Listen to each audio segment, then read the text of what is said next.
should have had to come down to that last shot. It's a lot of pressure for Phil to be under, and Phil didn't have his best shooting night. Australia played really tough defense on him. Our offensive execution really in the last half of the last quarter in the overtime was just not good. And, you know, that's something we have to respond to, and we've got to be much better at. But having said that, you know, we were half an inch away from going to the world champs. Oh, look, I guess fortunate that we got the opportunity to play our third game. And now it's a question of who can recover quickly after 2 games. So we've got a young group, so hopefully that could work in our favour. The series to determine which Oceania men's basketball team will go to the World Championships in Indianapolis next year has reached its climax. Here at the North Shore Event Centre, it's Game 3 of the Burger King series between Australia and New Zealand. Now, there's no denying that this has been a sensational series, a gripping series. We go back to Friday night when New Zealand won by 7, only the second time they'd beaten Australia. And then last night in Hamilton, we went to extra time and Australia won it by 2. So, could we ask for anything better than this? A 3-match series, and it's all tied up at 1-1 going into the final event. New Zealand has played some tremendous basketball against this Australian team, and so if they do get to the World Championships, there's no doubt they've deserved it. And there's been a lot of talk about self-belief, and Dean Page, they've showed that so far, and they'll need to show plenty more today, I think. They certainly do, John. Belief has replaced dreams.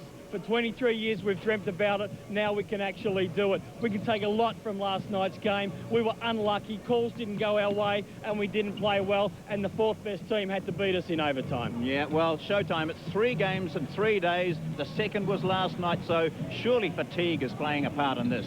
Oh, by all means. Fatigue is the #1 thing that's going to happen tonight. Playing 3 intense games in 3 days is very difficult on these professional athletes. So today's game is actually mind over matter.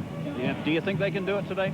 Like I say, this morning, a kiwi fruit, Vegemite, and wheat bix. So I'm behind the kiwi, 110%. Good on you, showtime. All right, it's been a very emotional 3 days here for Tab Baldwin and the Tall Blacks. And no matter what happens today, Tab Baldwin is full of praise for his Tall Blacks, which he believes are something special.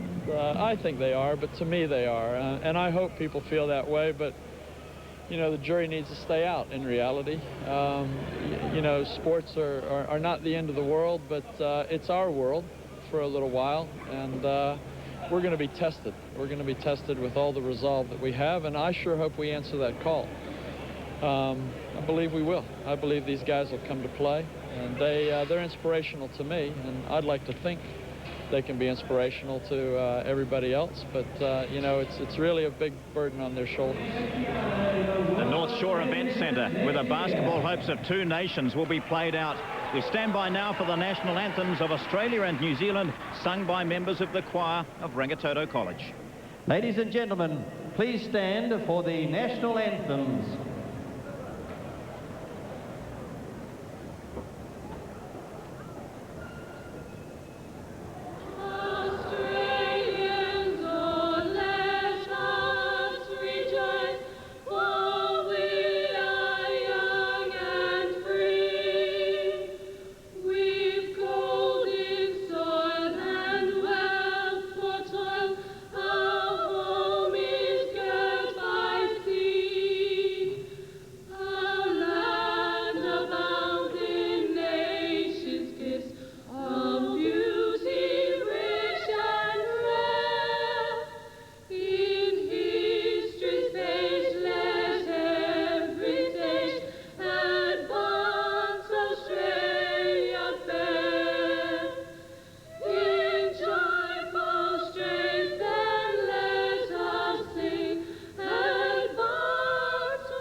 Ladies and gentlemen, thank you to Rangitoto College Choir, and would you please stay standing for a few moments to honour the international victims of the US bombing.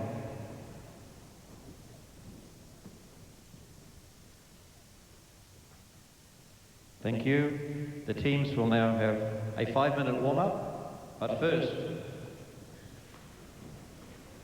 There's a 5-minute warm-up now, and tip-off will happen right after that at the North Shore Event Centre.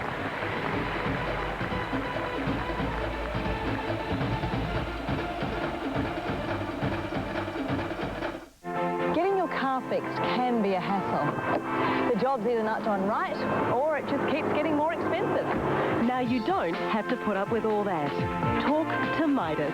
Expert service at a fixed price, so there's no surprises, except pleasant ones. Like this. Right now at Midas, we'll replace your front or rear brake pads or shoes for only $65. Plus, we'll give you a written safety inspection report free. Midas will have the best. Here's an unbeatable super buy from Beds R Us, the Stevie Head Super Sleeper featuring Torxo, the world's #1 selling spring system for an amazing $999. This is an exceptional bed at a truly fantastic price. Make your next bed a Sleepy Head from Beds R Us. Easy Buy's new spring collection is out now. Look fantastic in the latest new season fashions. Shop toll-free on 0508 500 500 or in-store at Easy Buy, Albany, Mount Wellington or Palmerston North. Visit our new website or call us to request our next catalogue. So later. Just bought you some chocolates. Do you like Scorsese? Oh, yeah. I love all kinds of pizza. Kung Fu Lesbian Space Massacre 3 has just started. Oh, yeah, excellent. That's where this alien's face is like eaten by cockroaches. Just a good one. He's got a grenade in his mouth. Don't worry, Caddy. He's bluffing. Oh, I see his brains going out of his ears. And the dog, let's go. Cut up the dog. Oh, what have you done? Sky's got great movies that you'll really want to watch, so get installed from just $25 and be totally entertained with upcoming blockbusters like Gladiator, Aaron Brockovich, The Green Mile and The Hurricane. Call 0800 800 759. What would you be doing if you don't have Sky? 2 beef patties, 3 strips of bacon, 2 slices of cheese. You'll be hard-pressed to fit this baby in. The Bacon Double Deluxe is only at Burger King. It just tastes better. I will sell this house today. I will sell this house today. I feel an incredible energy about this open home. What are those? Just covering up a few stains. Okay. Let's stay positive. Luckily, I always carry this. Cavalier Bremwith Carpet Stain Remover. Just spray it on, let it dry, and vacuum off. That's fantastic. Add another 10,000. Cavalier Bremwith Carpet Stain Remover. Works on the stain, not your carpet.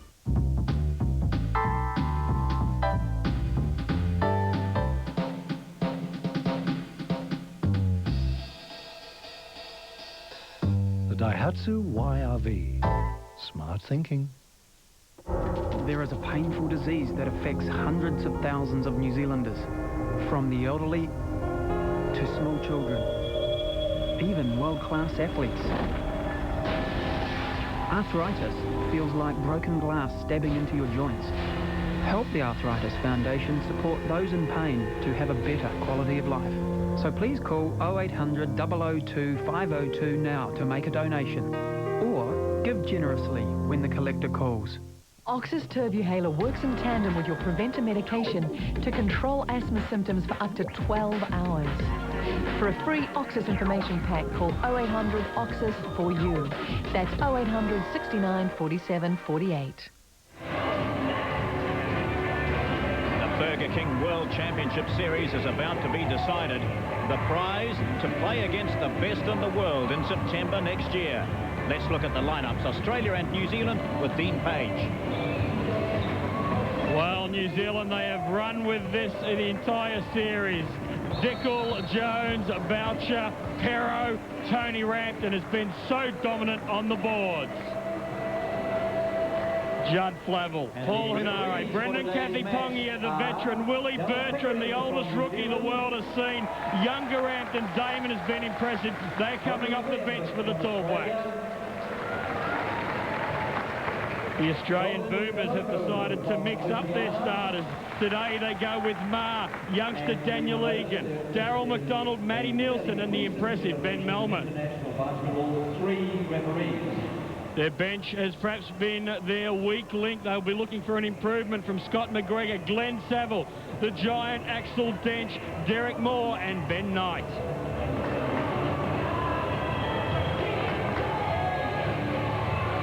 Adrian Showtime Boyd, the song The Impossible Dream was written for this moment.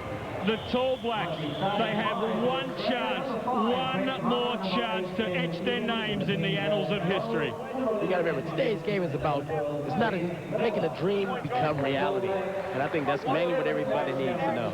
Number 4, Mark Tickle. Number 8, Phil Jones. Number 10, Dylan Boucher. Number 12, Robbie Benton. If you thought the haka was done with passion Friday night, Saturday night, get a load of this.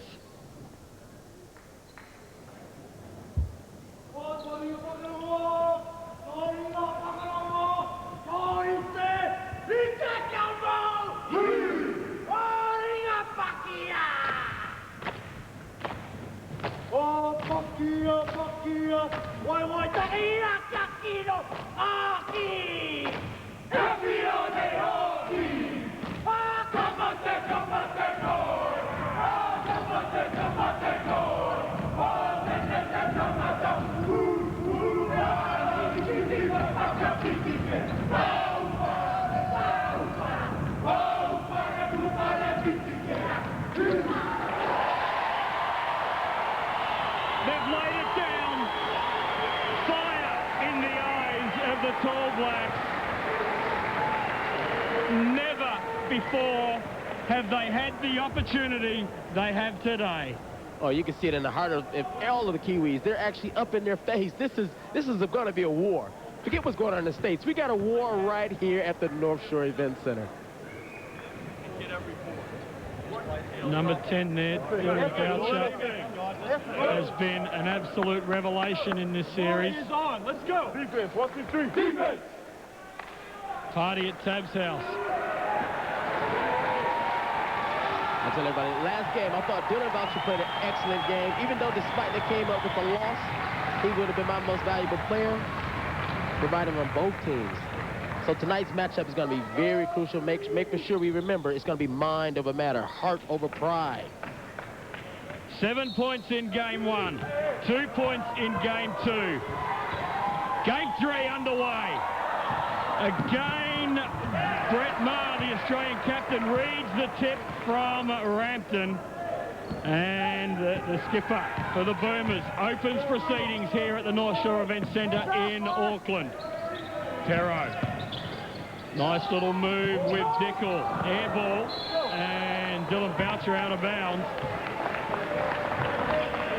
Yeah, you got to remember with the Australians, what they're actually trying to do is make the Kiwis play a half-court game. You got to remember the Kiwis are very fast with the likes of Mark Dickel, Judd Flavel, and Paul Henare. Those guys push the ball to the court, and they don't have anybody that can actually match these guys. As the Kiwis start off in a zone, they're playing a 3-2 point drop zone. Egan goes inside off the glass. Strong start to the Boomers. Dickel just setting things up for the Tall Blacks. Phil Jones will be looking for a better game tonight. Boucher can't control. And it's those types of turnovers that the Tall Blacks will need to rectify early. McDonald, Maher the captain. Straight away they go to Melmoth. He's had a great battle all series with Rampton. Nice move, Brett Maher. And the Australians are out to a hot start. They haven't started like this all series. Boucher thought about the shot. Again, another loose pass. Perhaps a little bit of nerve showing from the Tall Blacks. Well, yeah, like I say, the Tall Blacks need to keep their composure and keep running simple things, because Australians definitely trying to make them pay at the other end. Shot from Egan got the Aussies off the bench, however, not fallen. Boucher around Egan, needs the bailout. Rampton with the help. Perro just settling things down. Dickel. Shot clock single figures, forcing it. Rampton will need to shoot it as the shot clock hits 4. Get it up in the air. Oh, Dickel luckily gets his own board. And Boucher can't kick it back out to Perro. So Australia looking to, well, cement a very, very exciting start for them. Again inside, that time to Nielsen. McDonald from outside. A very good look. And Perro using exceptional body position to secure for the Tall Blacks. Looking to get on the board. Perro. Yeah. That's what they need. They need the big fella to step up and say, hey, look, I'm a scoring threat here in New Zealand. Look at this. Mark Dickel kicks it back out to Big Money Bags PC, and he launches a nice three-pointer to get the Kiwis on the board. Other end of the floor, Brett Maher responds with a tray for the Boomers, 9-3. And Dickel does well to draw the foul. And have a look. I think this is called on McDonald. Oh, yeah, he goes straight to the hole. And McDonald tries to get a nice swipe at the ball. Fouls Dickel on the Burger King replay. Referees today, Tony Webb from Australia, Golden Coloco from the Solomon Islands, and Dallas Pickering from Auckland. You find out today's game, Mark Dickel, his main strength is going to the hoop. This is the quickest point guard New Zealand has to offer for many years. He has sensational speed. He's shown and proved it throughout in different areas. And now the Kiwis are still inside that zone. They want the Australians to actually use their legs and shoot from the outside, but they maneuver the ball to get easy 2 points underneath. Yes, well, if they're going to play a zone, they need to certainly match up inside when the Australians do come in. Daniel Egan extending the lead back to 6. Jones, he'll want to get some points early. Penetrates. Game contact drawn, but nothing called. Brett Maher on the break has Nielsen running white. And Perro fouls to stop the drive. Yeah, I think Perro saw the numbers and saw the odds and was like, hey, I think I might get a foul on this. You can see he tried to do a little shuffle drill against the big Kiwi, and Perro's like, hey, I'm not having that. So Perro gives him the old forearm. Like a nice little wrestling move here to have some top ropes to jump off of, eh? Yeah, Matty Nielsen's having a chat to him about it too. Perro says, bring it on. 6-point ball game. Yeah, well read by Perro. And the big man can run. Dickel, Maher matching him. Interesting, they haven't gone with McDonald on Dickel. He has troubled him. Boucher for 3. Oh, yes. That's my most valuable player, Dylan Boucher. He's not known for shooting this three, but like I said, if you're going to give a tall black an opportunity like that, he definitely will take it. Phil Jones is strong at the defensive end. Dickel on the break. Rampton! The tip in, Boucher, no. McDonald cleans up. I think that was excellent for the Kiwis. Remember, they got a sensational... Uh-oh, here we go. The long arms of Dylan Boucher sparking. And the foul! A hard foul. It came from Daniel Egan. If they had a nervous start, the Tall Blacks, they've certainly recovered that. You can see on the Burger King replay, Mark Dickel goes to the hoop very strong, and it's a very hard foul. Told everybody, we got a war right here today inside the North Shore Event Center. These boys, it's a lot on the line. It's pride, it's heart, it's opportunity to go to the States and actually perform at another level. And like I said, I think the Kiwis actually won it.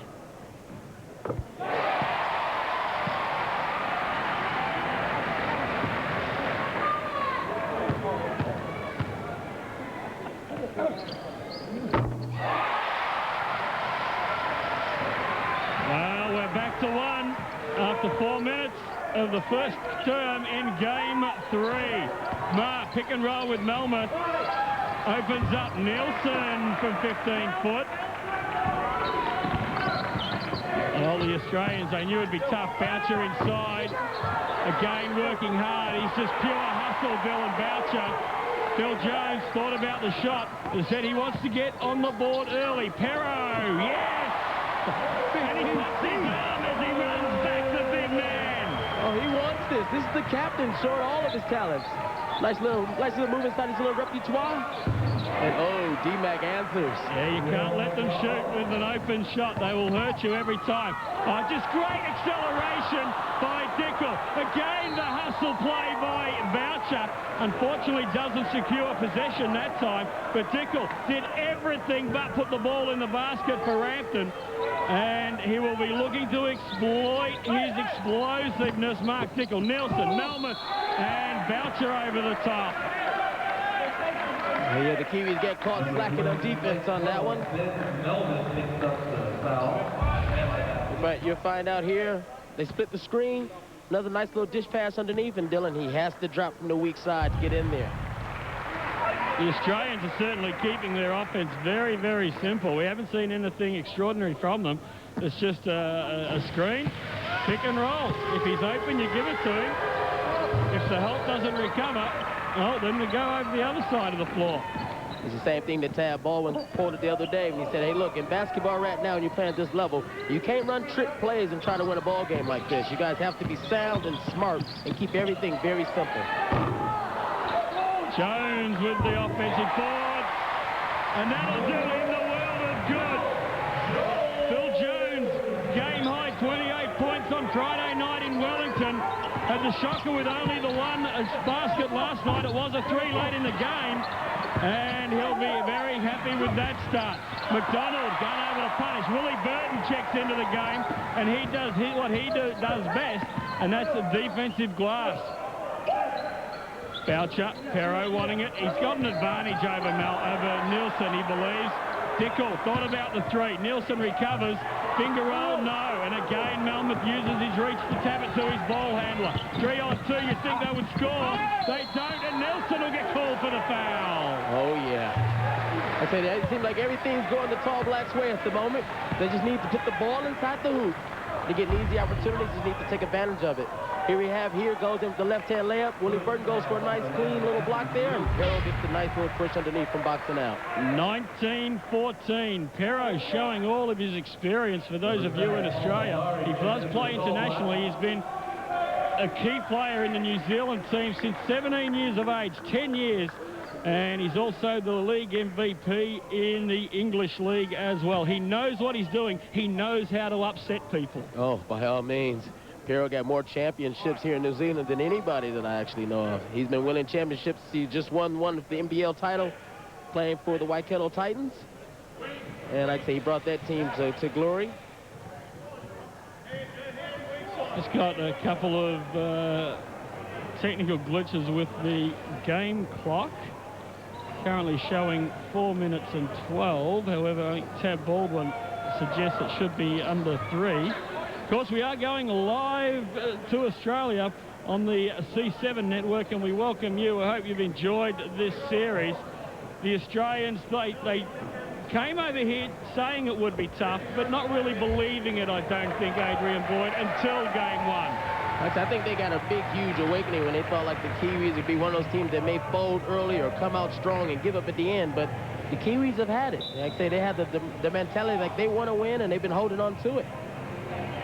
We've got a referee's timeout while they have a chat to the bench and sort out the clock situation.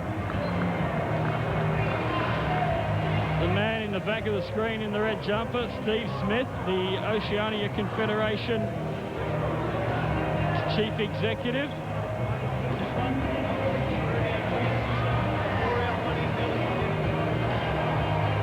Steve Smith, he was he's in a win-win situation no matter which team proceeds to the World Championships. It's been a great Oceania series for him.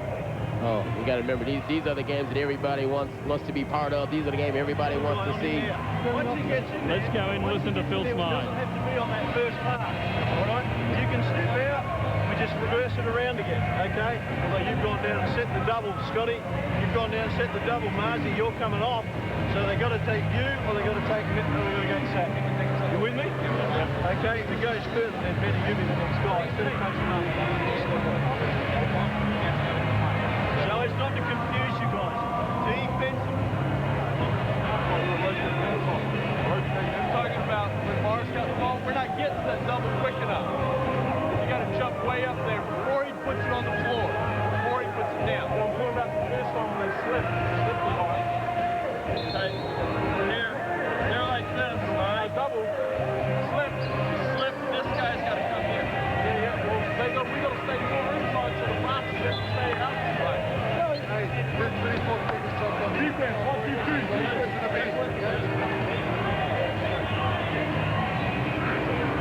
It seemed like both teams right now inside the huddle was more or less worried about the trap on the ball there. It seemed like with the Australians, they're trying to get a guy to slip the screen, and Tab's trying to get everybody to set the screen and get a trap that's going to be a good trap. And you see the Kiwis with the ball.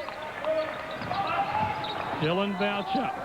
Burton, the man that put it into overtime, goes into the big man, Perro.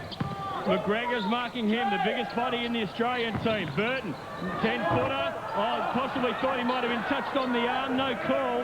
And Glenn Saville, just as he brings the ball down the floor, has a chat to the referee saying, next stoppage, can we wipe this, please? Nielsen. McGregor, two-man game. Ma on the ball reversal that Smythe talked about. Melmoth marking him. And the hands in. Here we go, Hanare in. Boucher says Burton. Hanare.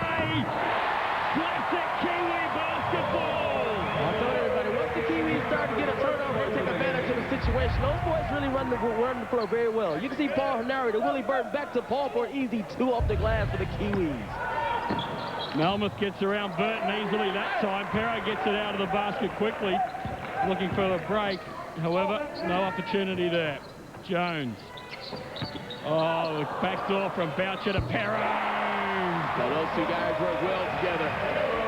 They work well together like butter on toast. They're just always, they know each other's head. That was a no-look pass by Dylan Boucher going to big money bags PC, and he nails it for 2. Yes, Nielsen was certainly just on the trail there, but we see Saville with a very strong move. And we have a timeout to the New Zealand All Blacks. It's 23-18. We have 2:44 remaining in the term.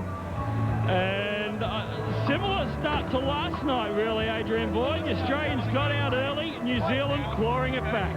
Oh, you got to remember, today's game is about a lot of defense being played. Set the flare screen. Let's get our post guy down a little bit lower. There we go, ball to ball, guard to guard. We must come and headhunt that guy, okay? The high post must headhunt his man. So when we flare, we're going here. If there's switches, we should still get what we want. And then pop out quick and go guard to guard. Let's pop out here. Look for the first entry as well at times, right? Okay? Really want to move the ball. Really move the ball. All right? Defensively, they're getting the ball and they're looking at one-on-one stuff. If they don't get far right away, we got to look. If a guy's in a post or an extended post, we got to look to pinch and recover. Pinch and recover. What's that? Yeah. Take a screen on mine. Top guy's going to have me out on the kill. Okay. Top screen and have me out because he's killing right around down here. Okay, everybody got that? All right, here we go. Let's go, let's go. Keep it up. Let's go. Defense, 1, 2, 3. Defense. Pick up the defense now. Pick it up. One, fellas, one. That's one thing I would like to mark on. You got to remember, the Kiwis have been playing sensational defense. I mean, after, all that minutes of basketball, they're only giving up, 80 points a game almost. I mean, these guys are actually nailing it down and playing good defense. Even the likes of Phil Jones, a lot of people look at him as an offensive threat. But to me, this guy is an excellent defensive player. He's always getting minutes on the court, and he's always marking one of the tough competitors out there. Brampton Jr. into the game and opens up. No, I thought it was a good look, too, for the 3. Put your hands in there. No, and that time it is Ben Knight securing for the Boomers. The captain, Brett Maher. Hanare, who asked for help on the screens. There they go, the double. That's exactly what Phil Smythe was talking about. Melmoth, Brampton. The release to Jones had Damon running towards the basket. And now the feed. He was ended up open. Jones, he should have gone on his own. Hanare can't stop Ma. And a great pass to picks up Ben Knight. Oh, yeah, it seemed like the Aussies are trying to run right back at the Kiwis at about now. You see there on the fast break there, nice little bounce pass to split the seams, and he gets hammered. I think that one was called on Tony Brampton in singlet number 12. And we saw last night what happens when the New Zealand big men get into foul trouble. Saville spin move, Jones reaching from behind.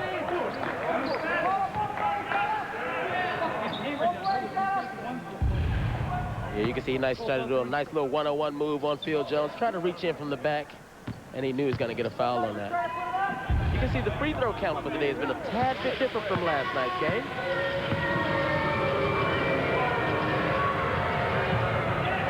Both teams are taking time out to actually concentrate on their free throws. Kiwis are 4 for 4.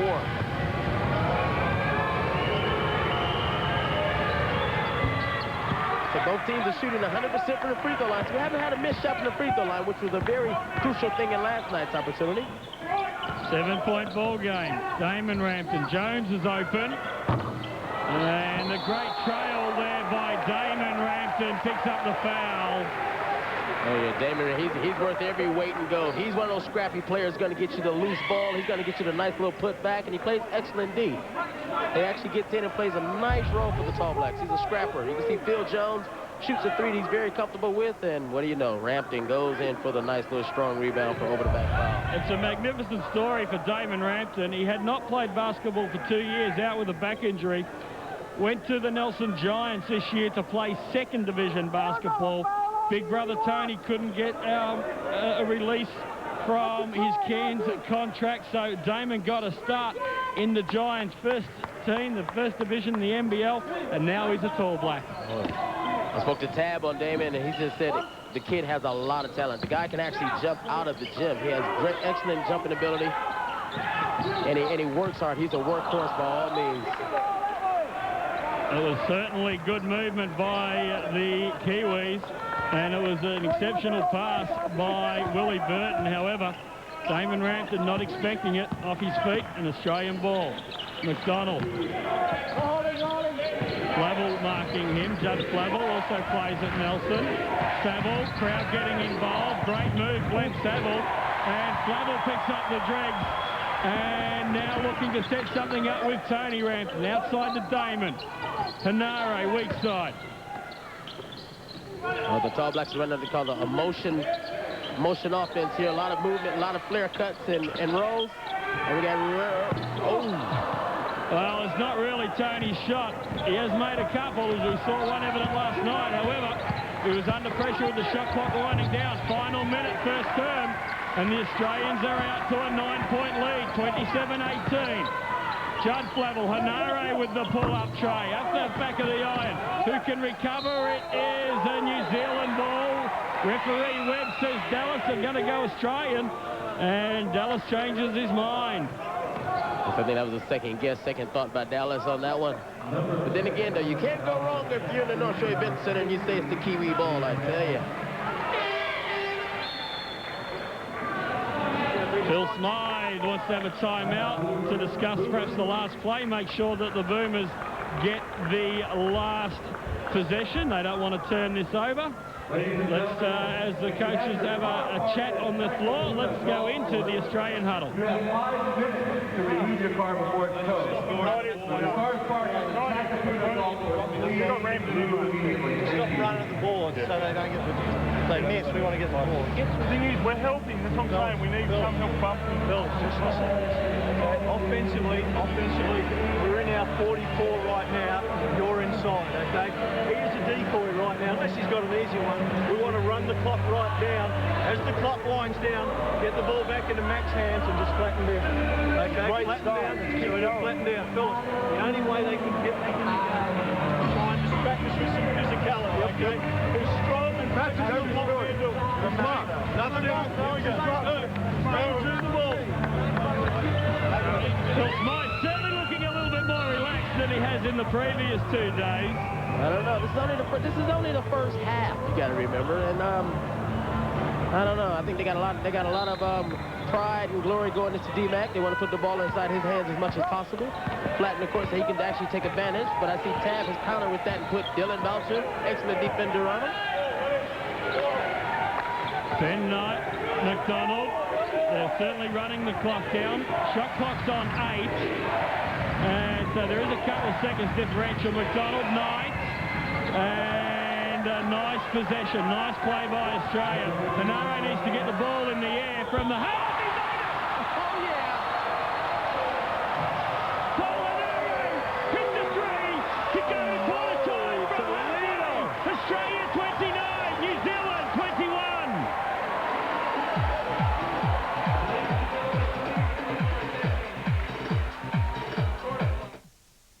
The Boost Mobile V8 International. Set your pulse racing as the Boost Mobile V8 International explodes into action in round 12 of the Shell Championship Series. A full field of 32 V8 supercars. Ford versus Holden, Kiwi versus Aussie.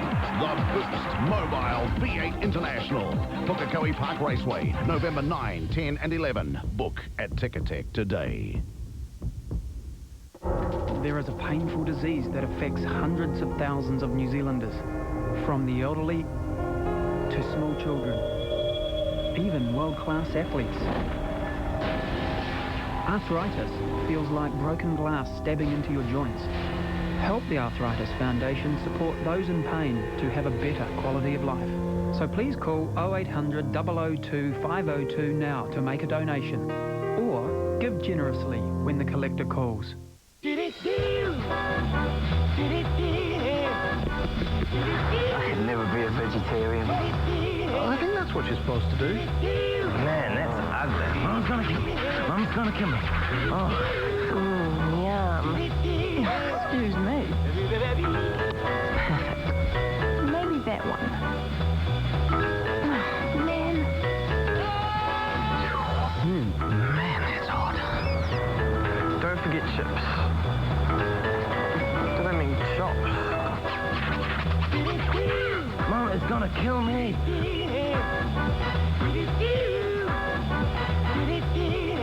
What the? I think you've got the wrong trolley.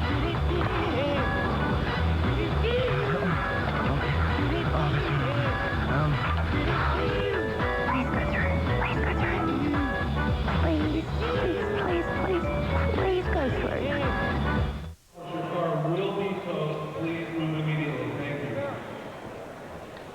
you. Well, what an explosive finish to the first quarter, 29-21. And that's why you practice those shots, Adrian Boyd, for when they're needed. Like I like to think that maybe that was a set play coming up. And now the Kiwis are sitting back playing what we call a triangle offense. Great offensive board by Perro.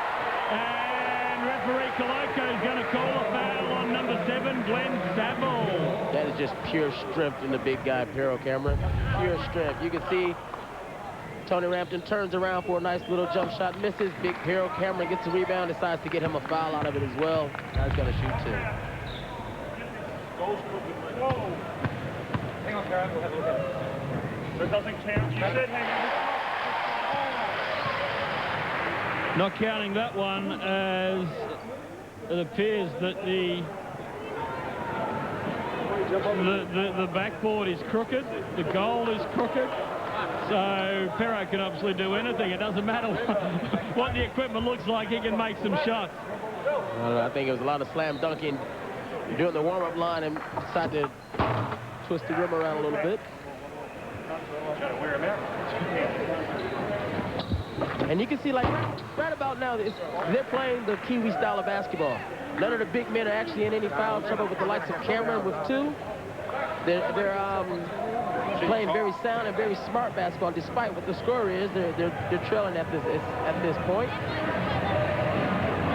And then mainly they just need to concentrate on their shots. Last night they were shooting great from the field and not too good from the free throw line. Now they're shooting 100% from the free throw line and not too good from the field. No, they certainly are, and there's been a change-up. That's why we have get this goal worked on. Again, we've got another stoppage here. And Tapp Baldwin having a chat with his team. Sparky Dickel there in 4, Perro, Judd Flavel. I'm looking at the wide score spread for the Australians. You know, you got Marr with 7 points, McDonald with 5, Melmoth with 5, and even Saville. He's actually coming out to play after the last 2 games. He had a shocking first game, and now he's in. And I think he just needs to build up his confidence and more or less get used to what I call the Kiwi weather over here. There is the top three scorers for both teams. Perro has 7, has the opportunity to add 2 more to those with the free throws when we do eventually get this goal sorted out. Paulinare is having a good game. Compliments of that big three-pointer on the quarter-time buzzer. He was inside the circle in the backcourt. Let's have a look at it again. You just see him winding it down. The blue halfway, and it hit nothing but net, Adrian Boyd. Paulinare. Look out, I like that. You can see he's happy about that one. But then again, though, you can see that smile turn up almost another 360 degrees if they can actually get a win after tonight's game. Just some of the floor staff here from the North Shore Event Centre working on the equipment. And it's not broken, it's just turned a little bit, hasn't it? Only a little bit straighter. And we should mention the crowds, Adrian Boyd. All 3 games. 3,000 in Wellington, capacity at Queen's Wharf, capacity 4,000 last night at Mystery Creek. And I know the extensions are increasing the capacity to 5,000 here at the North Shore Event Centre. Not quite done yet, but you would certainly have a guess and say there's 3,500 to 4,000 people here this afternoon. And you got to remember, this place will actually ignite as soon as we start getting on a run here for the Kiwis. I tell everybody, the best fans in the world would have to be the Kiwis here today. These guys really get behind. We see a lot of facial paintings. And trust me, you get a lot of strong comments that come out and they're actually backing their Kiwis 100%. Well, we mentioned again in the call previously that the Australians are playing about, well, today, I was going to say 4,000 people, but today they really are playing 3.8 million. Perro Cameron at the line.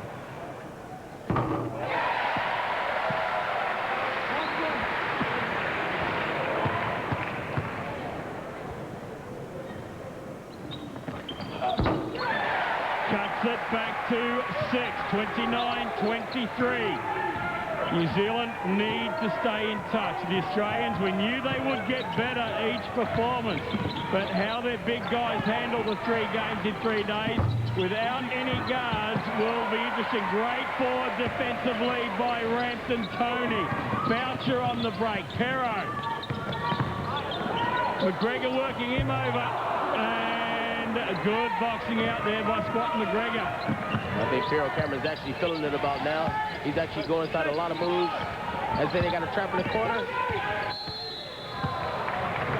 And a body foul there from Judd Flavel. You can see a Perro trap. Perro and Tony Rampton decide to get a little trap, and Judd Flavel will give him a nice little push, saying, hey, look, Tab said, don't let no one penetrate down the middle. McDonald and Dickel, the Victoria Titans teammates. They've had a great battle. I'd say honours to Dickel at the moment. Boucher can't prevent the shot from McGregor. And Dickel and Flavel pick up the loose ball. That's what the Kiwis need. Rampton bouncing off. Nice. Back to 4. Oh, yeah, they're going to cut it again. You can see the crowd getting into it. Now the Kiwis got to depend on their defense. When I mean depend on their defense.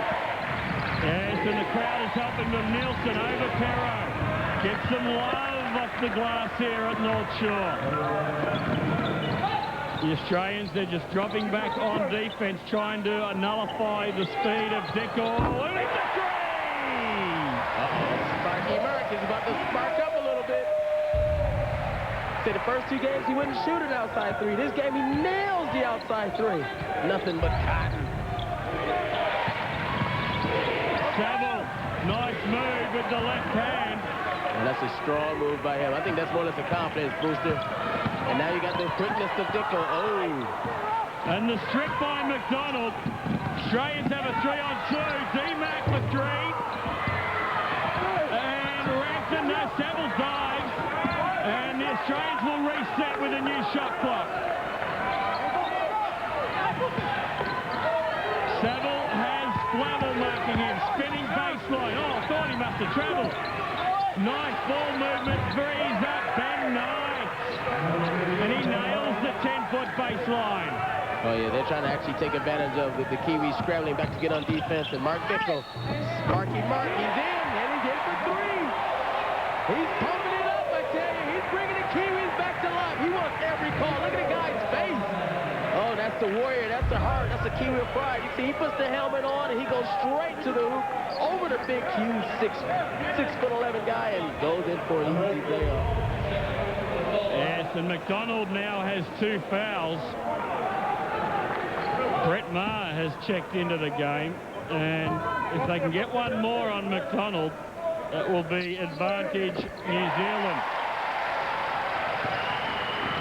Sparky cuts it to 4. We haven't played 3 minutes of the quarter yet, just approaching that. And of course, everyone in Australia knows about Dickle's exploits, Game 3 NBL semi-finals, Victoria versus Townsville, where he had a 35-point game. Referee Red gets the jeers of calling a foul on Perot. Oh, that was a real soft one there. I didn't barely see anything in that one. I don't know where the referees get that call from. He needs to see an eye dog with him today. Yeah, contact isn't always a foul, especially in international basketball. Melmoth with the fadeaway. McDonald underneath. Perot, Racton. Oh, yeah. And now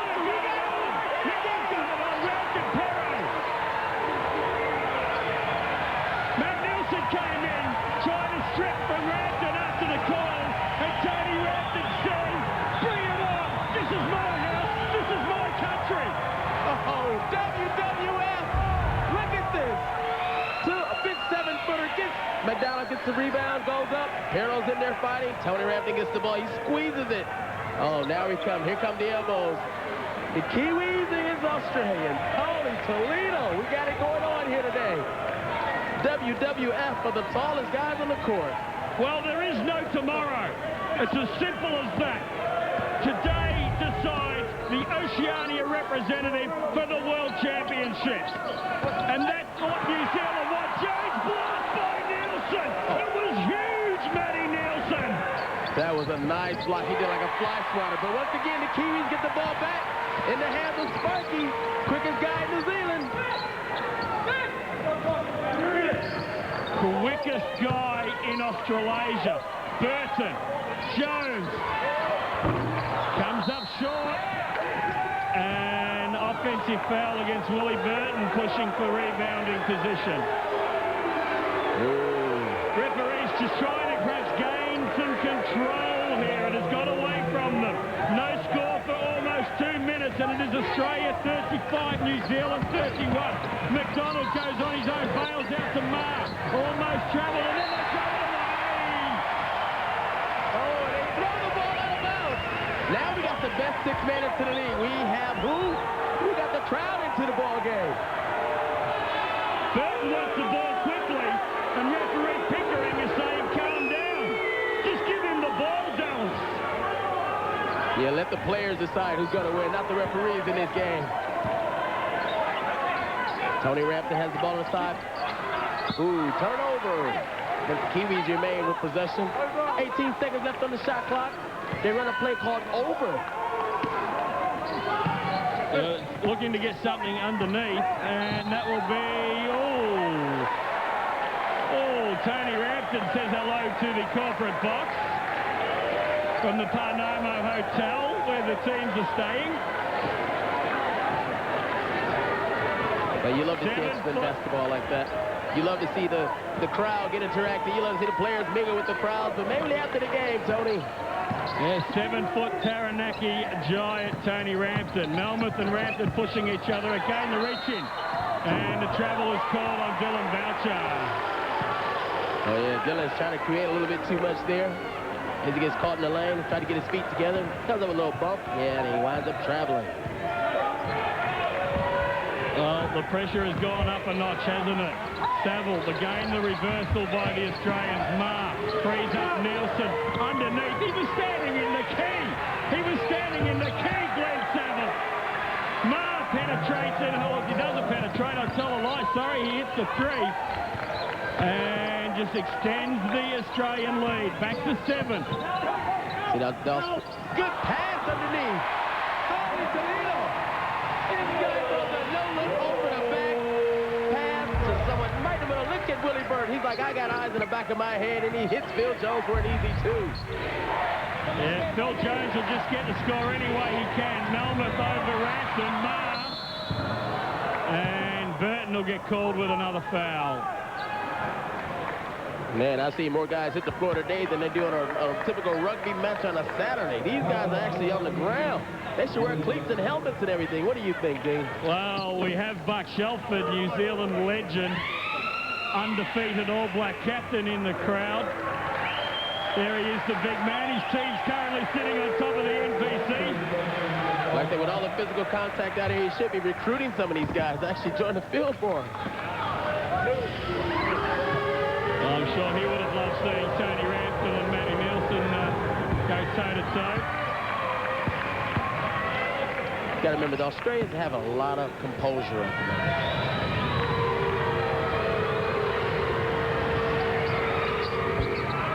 Brett Marr continues the excellent free throw shooting, being successful with both. Again, it's back to 7, 40-33.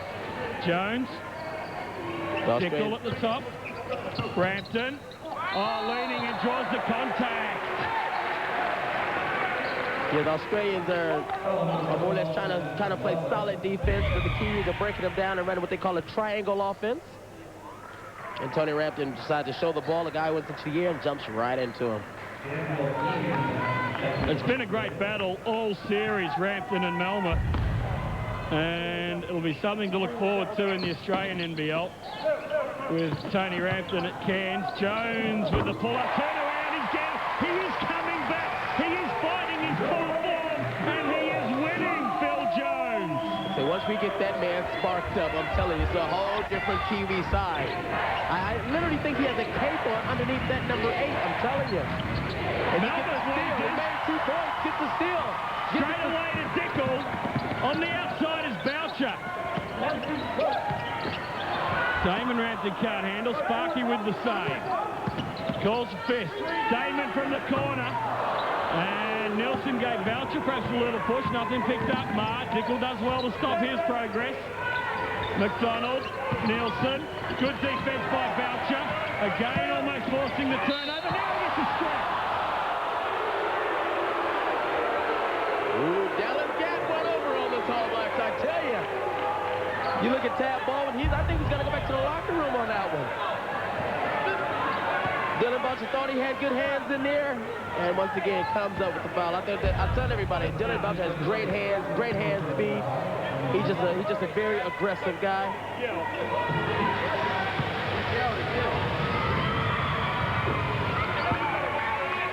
The Australian's going to line and shoots 2. Makes the first.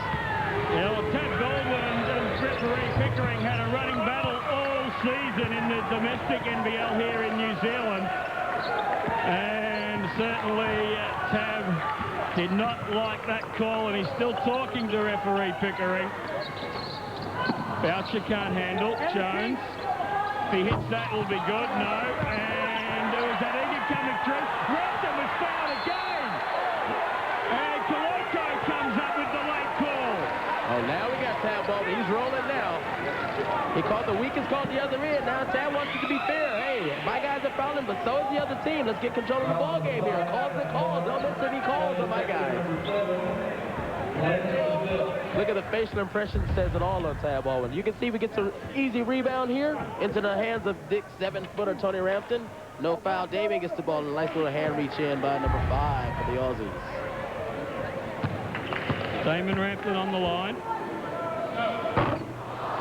And it was exactly that last night that hurt New Zealand with the youngster Rampton Jr.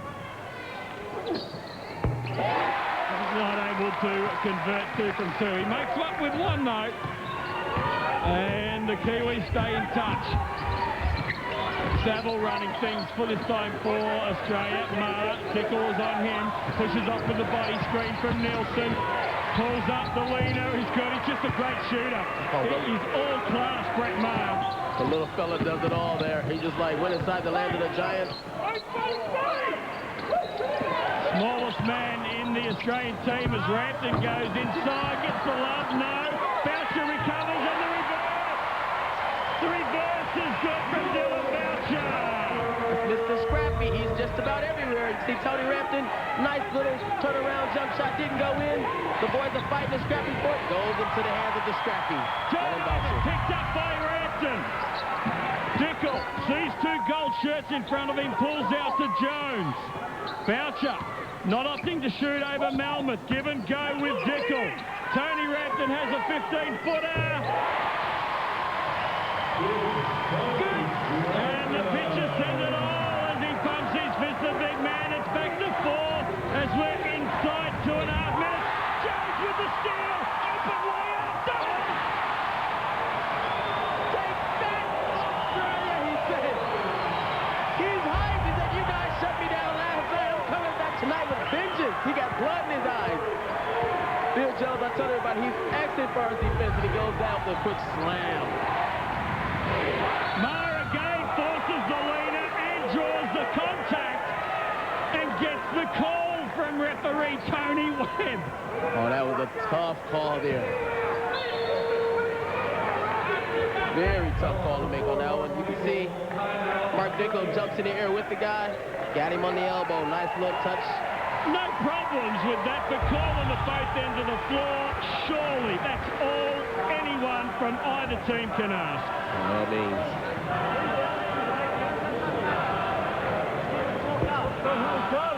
Down that board. Get a body on the front end of the defense. They got nothing. Look 10. I'm out. Hey guys, come on. Freedom red right here in the yellow. We'll be throwing out some basketballs at halftime with spots on them, little dots. You can claim those basketball prizes in little dots down by the freedom area. Offensively, we're still looking to run if we can. If we're in that, then we're 4 out, 1 in. If it's our 3, next time down, you guys, after you swing or you come up, swirl back around and get out, you two guys pop out. It's a jump shot. Okay. Rebound. Be agreed. Be strong. Here we go. Lock them out. Let's go, guys. So hard. Looking to rebound the Australians. As we have 2 minutes remaining in the first half of the deciding game. It's been a godsend, this series here in New Zealand. It's a sport that New Zealanders are talented at, but perhaps doesn't capture the imagination of the New Zealand public, which of course is rugby dominated, and they're making some statements this weekend.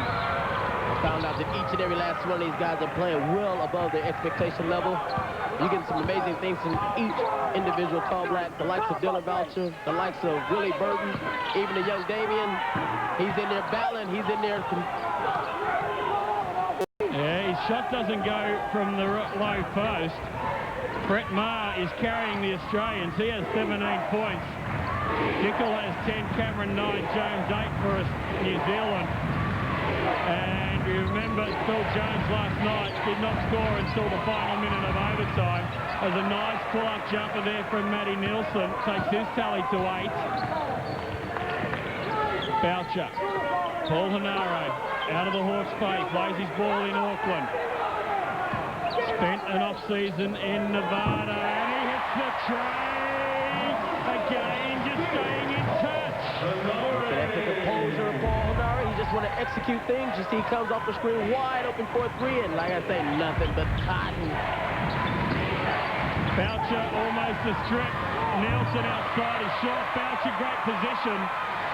And they reverse it to Henare. McDonald waits for him. Says, you're not going to shoot that one again.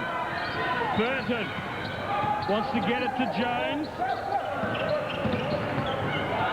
Jones just working the dribble. Rampton frees himself up for 3. No love. Boucher can't tip it back out. McDonald cleans up. Slowing things down. D-Mac. 37-year-old New Yorker. Maher, the skipper, looks at the clock, sees 10 seconds on the shot clock. 17 on the game. Nielsen, Rampton gets in his face, it doesn't matter. Great execution by the Australians, and Tab Baldwin wants to have a chat about the last possession, which will travel for 11 seconds.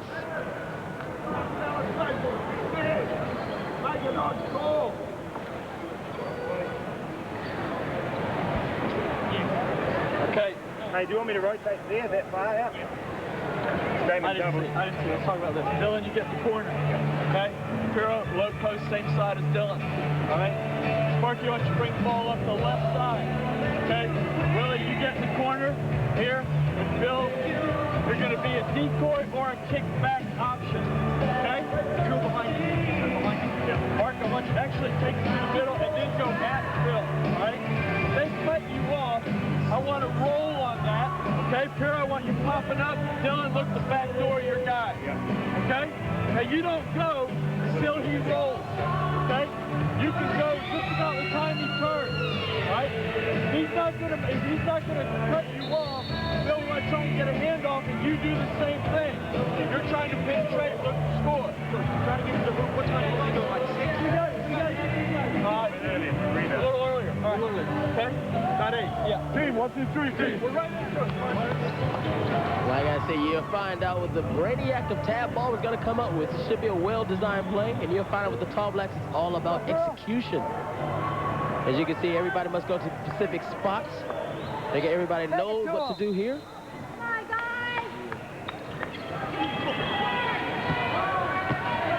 Let's see how they go.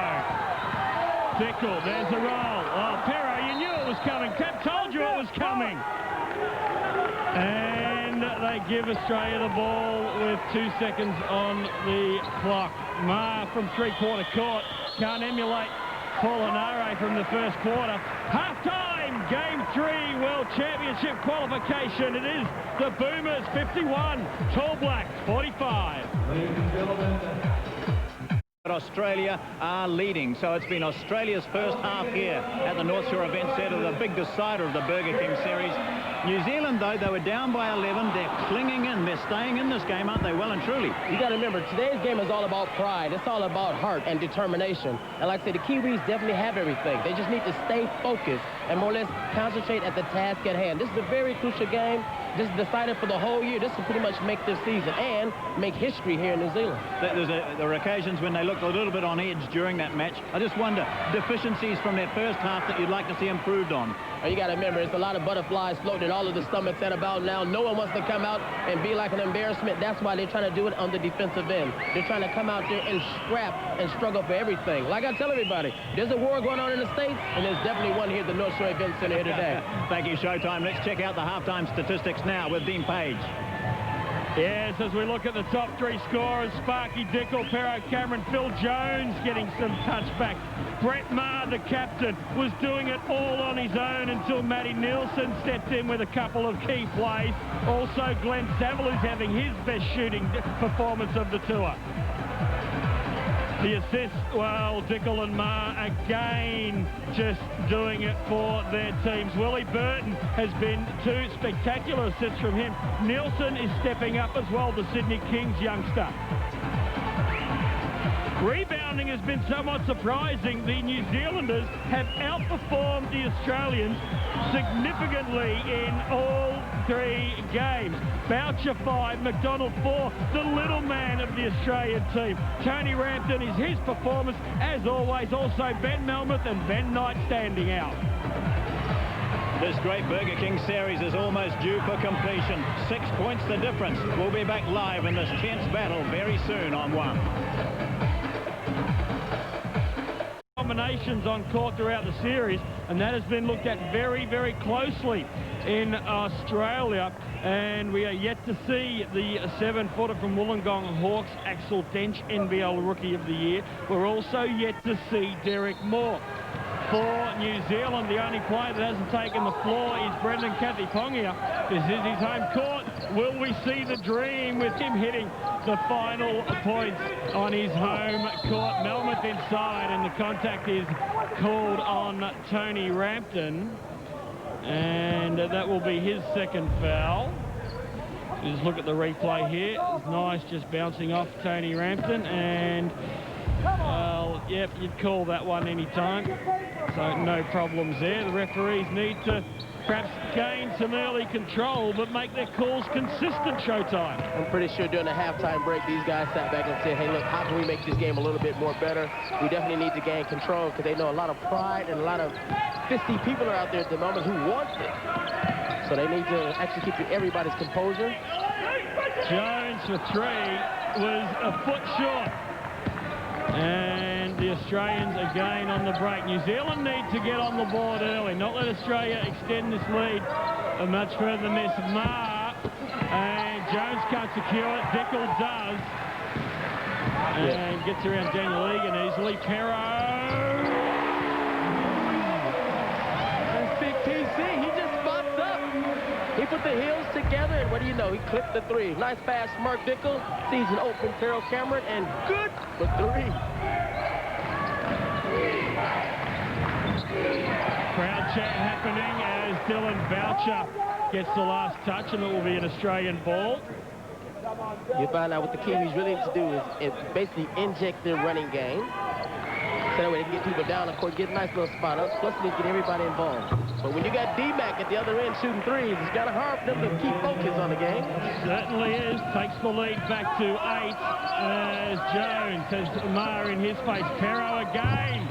Oh, it was a good look and cleaned up by Melmoth. Well, McDonald just slowing things down. The golden shirts of Australia, they are under so much pressure to do well here in this series.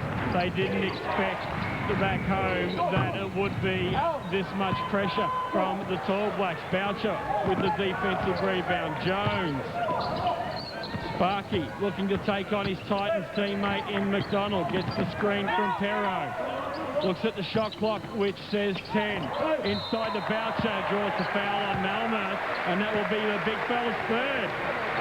Told you, those two guys really play well off of each other. You can see a nice little bounce pass to Pero, nice little give and go back to Dylan Boucher as he gets fouled and hammered by the big guy. Well, they played so many years together, didn't they? All throughout the juniors, and then in the golden years, that was Auckland basketball. 5 championships in 6 years before Pero decided to move south to Waikato.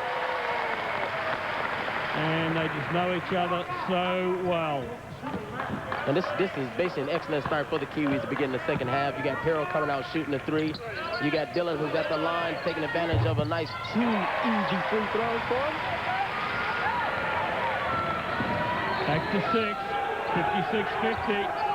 And Tad Baldwin's on his feet as we see Nelson go with the big dunk. And as he just swimmed down, he was nowhere near it, and the crowd love it. Sparky, pull up. Off the glass, Saville is strong. Well, New Zealand just forcing the issue at the moment. Unnecessarily, although they can get on a roll, then this crowd will try and bring them home. I like to think that the Kiwis are just a little bit too impatient on their offensive end, trying to get an easy 3. Or nice spot up, Jay. McDonald milked that to right all the way from the cows to the drink bottle. Jones was leaning, McDonald leant in, got caught up, and referee Koloko called the foul on Phil Jones. It's his 3rd. Nielsen and Pero muscling up. Curl from Saville. And Dylan Boucher cannot overstate his impact on this team. And Melmoth gets called all ball. Ransom wants the foul. And Melmoth tells him about it. Saville over the top of Jones. Well, every shot since since that time from the Tall Blacks has been a 3. Let's go inside. Let's just get an easy basket as we see Nielsen fade away. Pero hits the floor. And that one will be called on Ben Melmoth, I think. Yes, it is. And that is Melmoth's 4th. 4 fouls, Ben Melmoth. Oh, yeah, they're going to have to build a substitution into the game. Now we got to see the coaching strategies of the Aussie coach. You got the big fellas going to have to sit out. Now they're going to have to maneuver things around a little bit. They don't have that inside post threat that's needed.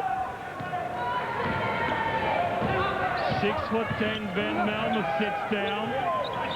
And he is replaced by Ben Knight.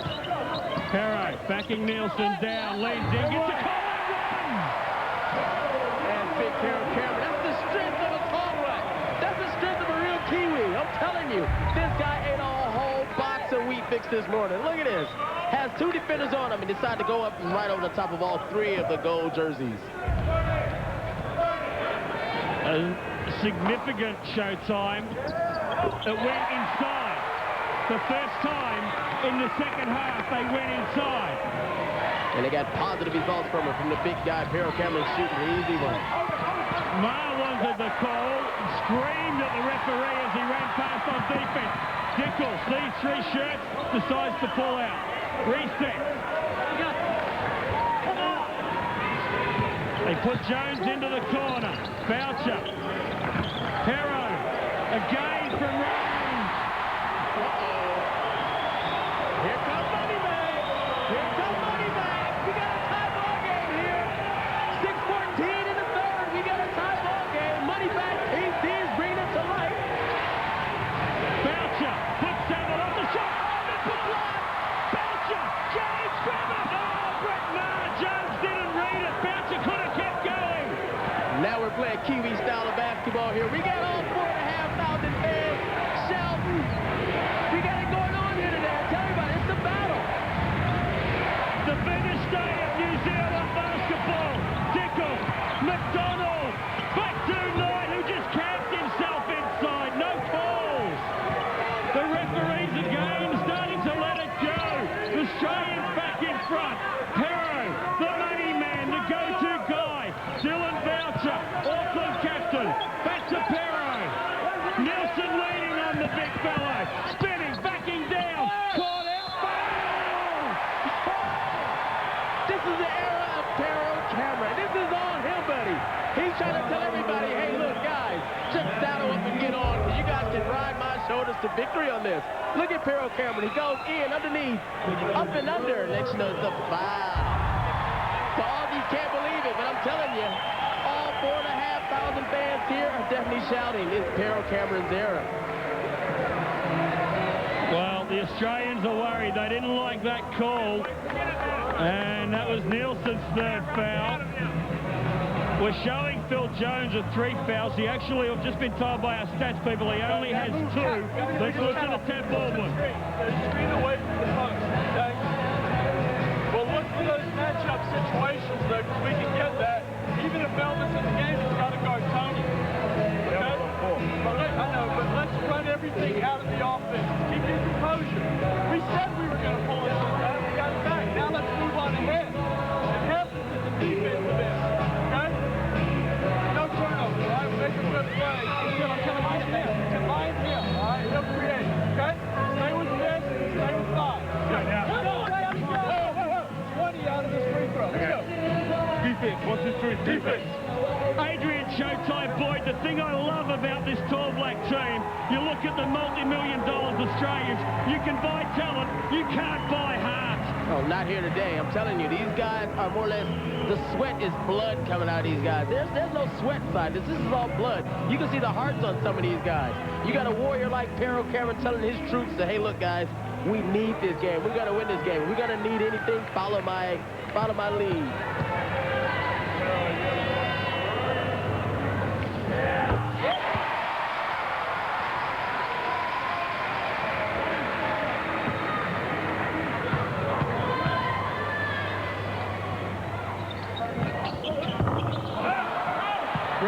Secures, yes he does.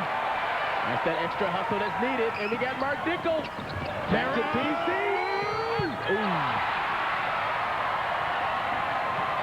Well, the crowd thought it went in, it didn't.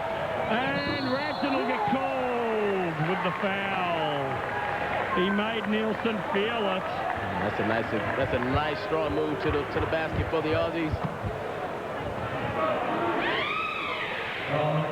And I think the basket fell, did it? The basket actually went in off the glass for 2. Well, it's great work by Matty Nielsen, isn't it?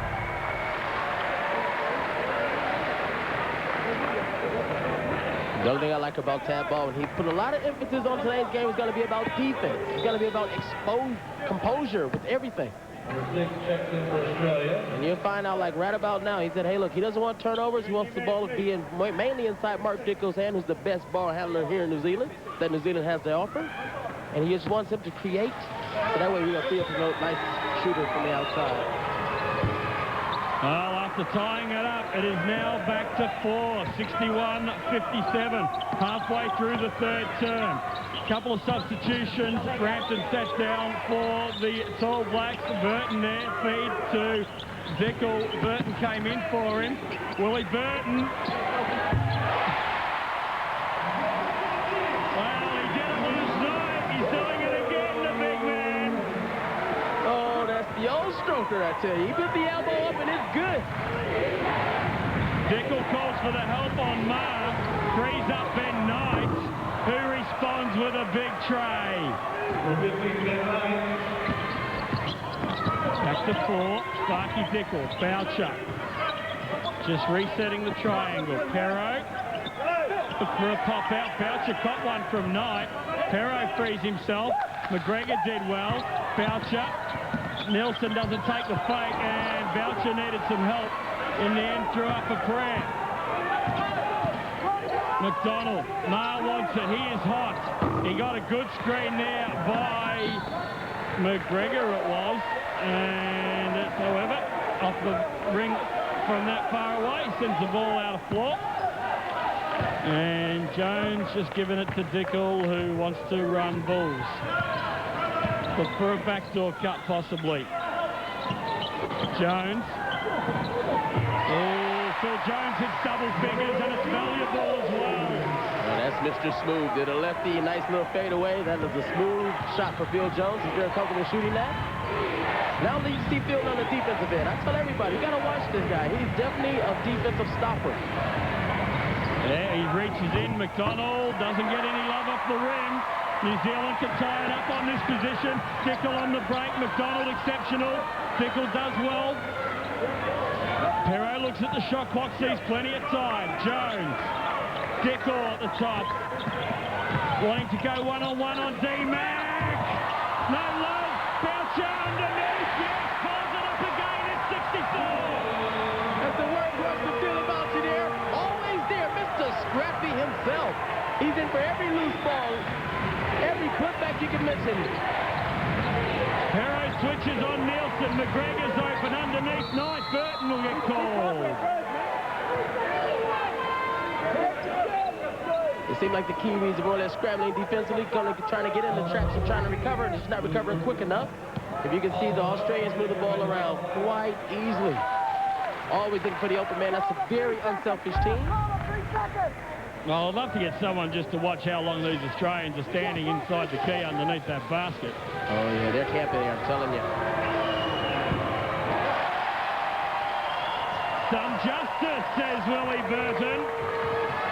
Ben Knight, teammate of Tony Ransom at Cairns. You can see Paul Anara in the background talking to him.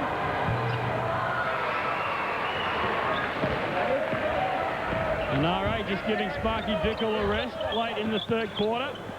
Perro, Paulie Anara. Oh, again, contact, but nothing called. As we see McDonald on the break to Marr, the captain. He's been outstanding, Brett Marr. McGregor, Perro did well to get a hand on it. Nielsen, his nemesis, plants himself in front of him. Marr, screen from Knight.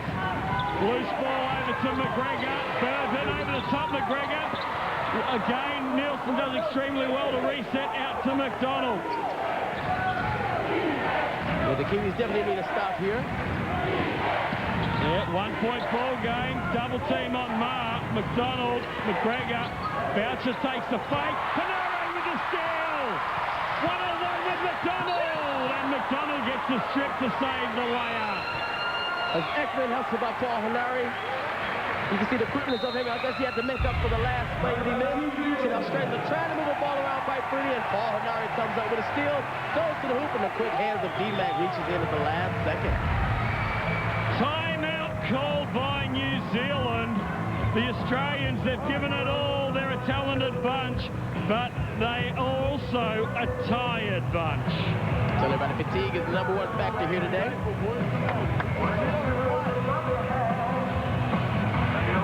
Goodbye. he's okay. He doesn't want to drink. There's a lot of talk this weekend over here about how the Australians go out and have a chat for an extended period of the timeout. They're up and in, which is perfect for our 4 out, 1 in. Okay, spread them out, put it on the floor and go by and penetrate, kick, catch and shoot. Get yourself preparation in the catch and shoot's what's important right now. Penetrate, preparation, catch and shoot, get on the boards. Okay, spread them out. We're looking to penetrate. Let's go, Cole. Not looking to do anything different is Phil Smythe after a great comeback by the Tall Blacks, 65-64. We have 1:50 remaining in the term. And we cannot stress the importance enough of this day for New Zealand basketball. Well, for both countries, really. A lot of funding riding for both teams on the result here today. Jones gets free. No, Hanare only just gets it in. Jones. New Zealand with perhaps a little bit more of an inexperienced lineup. Boucher can't get it into Rampton. Hanare with the recovery. Yes, this is a ball lead. New Zealand in front, 66-65. Exactly what they needed. Now you see that the Australians are going to listen to their coach. Their coach is like, let's spread them out and take advantage of the one-on-one move. Out of court, New Zealand ball. You can feel it coming along now. We got our fans into it. We got the Tall Blacks up by 1. Baldwin calls fist. Adrian will get you to explain that one a bit later. Jones, Hanare. Just the reset as the Australian defense is good.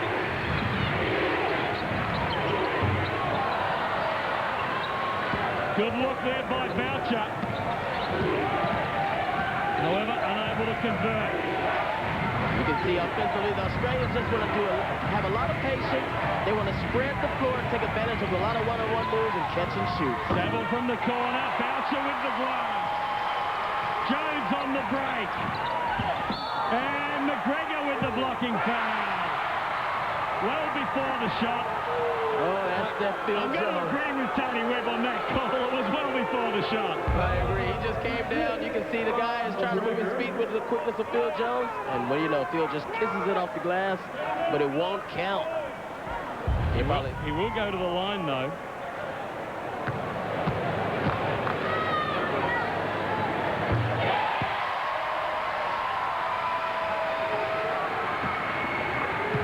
Been a great comeback from Jones after a horror game last night. He now has 12 points. Perro has 19, Dickel 10, Hanare 10. Brett Maher, the skipper for the Australians, he has 17, Nielsen 13, Knight has 10. Again, great ball movement by the Boomers. They get it back to McDonald. New Zealand will get one more possession. Flavel working over Maher. Great foul, and Brett Maher does his job. That was a tough shot to made over the long stretch arm of Judd Flavel. He did all he can. He was in a perfect position and everything. Just did all he can. Jones gets the line. Melbourne got the shot. Strap yourself in.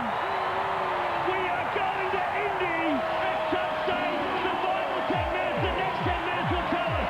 New Zealand 70, Australia 67.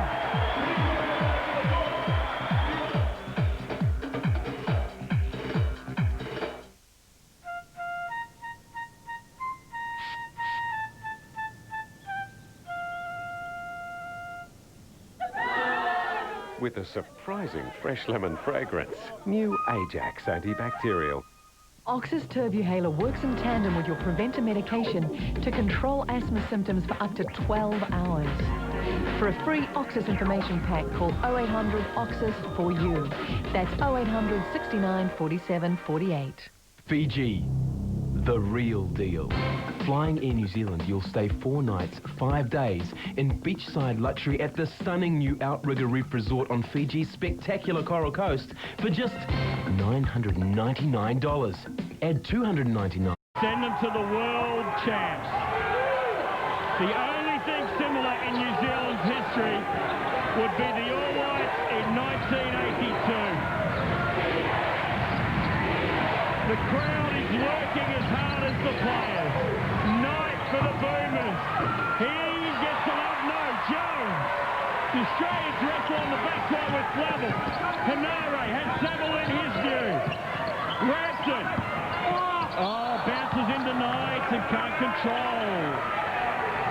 Composure is what is required from the Tall Blacks, Adrian Boyd. That's all it is. They just need to maintain. They need to play what I call smart basketball right now. Remember, this is their third game in 3 days, where everybody knows that they're tired. Now it's about playing smart basketball and wanting it, wanting to win. Paul Hanare.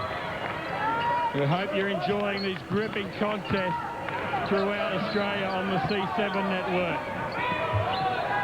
One sport in New Zealand is absolutely privileged. Inside of Boucher, the lead is 5! That's what they need. They need a lot of flashes in the scrappy play. Jones ties up Saville. And Boucher. Well, we talked about the All Whites showing some skills there to kick the ball out of court. So Dylan Boucher to me is one of the best scrappy players here in New Zealand. He does a lot of slashes, nifty slashes. He knows how to beat his man without using the basketball. He just knows how to slip between the seams on everything. McDonald for 3. Oh, Kiwis have it again. Yeah, you're talking about Dylan Boucher, man of the series for mine. And we're going to see plenty more of him in the black singlet. Flavel thought about the shot, perhaps should have and might have got a foul. Boucher inside again off the glass. Rampton, Boucher will secure. Gives New Zealand a new shot clock. Almost 2 minutes gone. Final turn. Flavel inside off Australia. New Zealand ball. Shot clock says 15. Now what do you do for the Kiwis? You inject more power to the game. Just goes through. Jumps into the air, trying to get a nice little dish out, and goes up the chest of an Aussie. The run around Hanare, Flavel, lob, Perro. He likes it out there. Draws Melmoth. Melmoth has 4 fouls for the Boomers. Perro wants it. Melmoth steps away. Perro taking him on. Melmoth can't get in there. He can't get involved. However, the loose pass sees Mar and Hanare with the smart play to stop the drive. Yeah, Paul found out that, hey, look, it's a numbers game, running back the other way. He was the only one back just about. He knew he had to stop the basketball and goes for the easy foul. Fouls are going to be oh so important.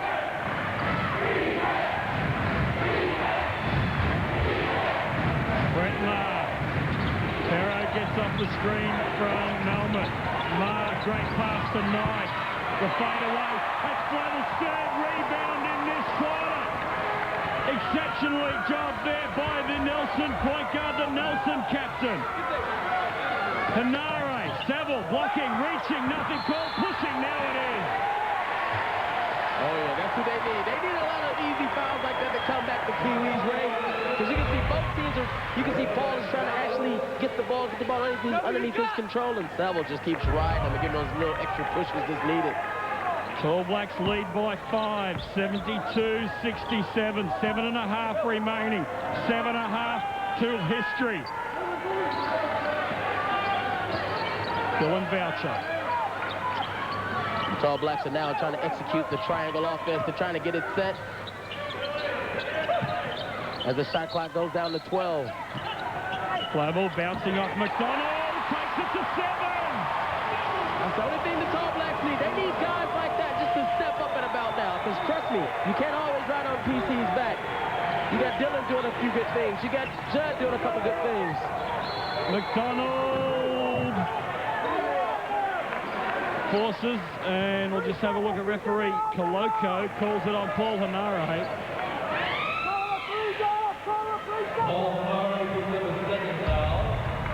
You can see the guy was trapped underneath. D-Mac does the right thing. Let's go right to the hoop. Let's see if we can get some fouls drawn up so we can get some easy plays. Now the Aussies got to take the ball out underneath.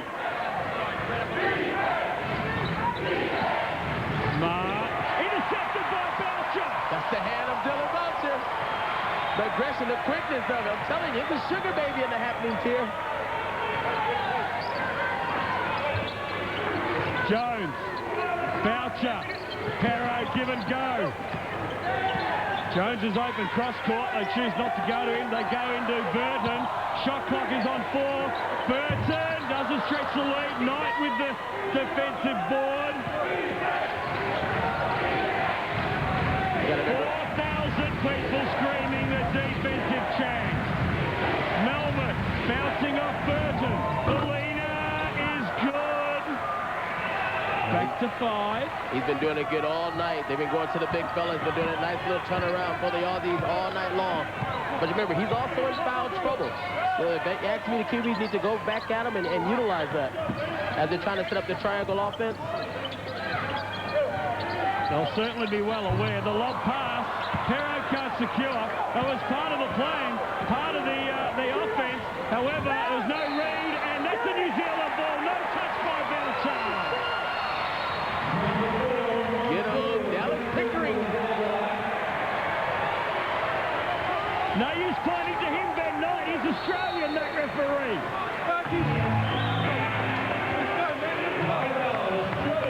Australia are worried. The coaching future of Phil Smythe is on the line. The reputation of the 10 players is on the line. They've called a timeout to talk about it.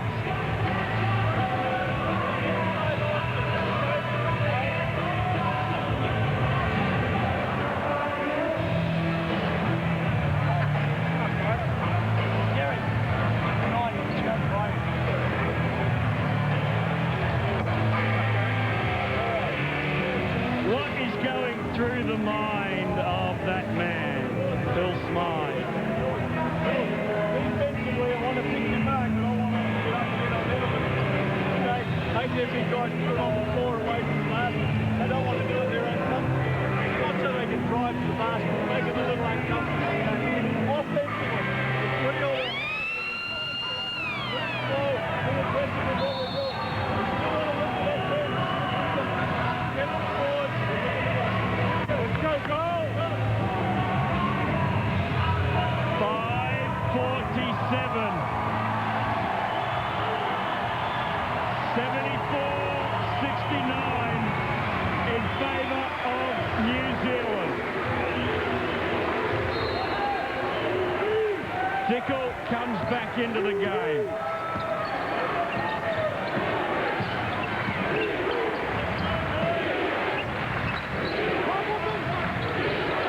Pick and roll from Burton.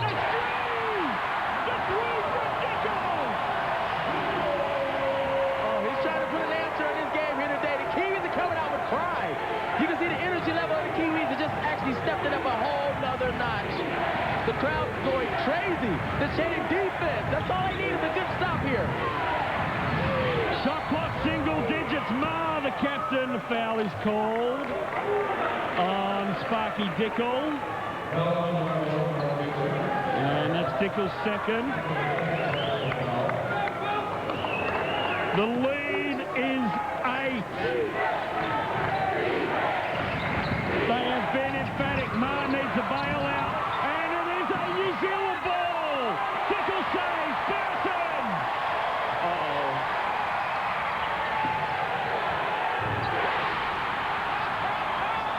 What do you know? Phil, he's put the game back on. He's punishing these guys. He's giving it to them. McDonald, Burton will get called for the reach around. Dickel calls in the huddle to have a chat. It's all about exposure. It's all about composure. It's all about making these guys do what's right. You can see the little foul there by the Kiwis. And now they just need to put a statement defensively in one more time. They need a nice defensive stop here.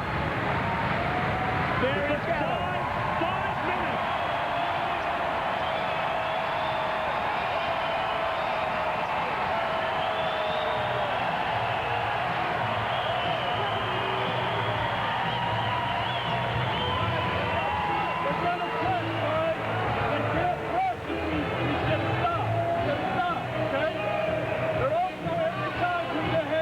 We need to be able to take charges.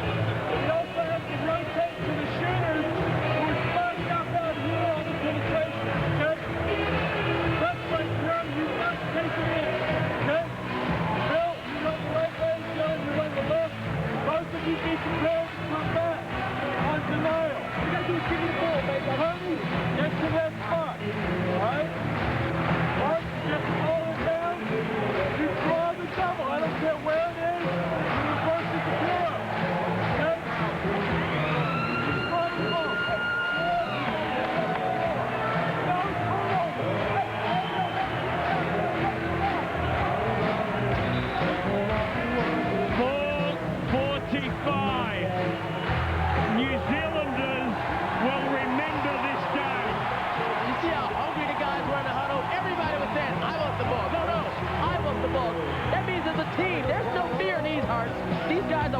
players. They all want the ball. They all want to make a statement to prove something for their country. Well, Australia's not dead yet, as we see Saville go to the basket strongly.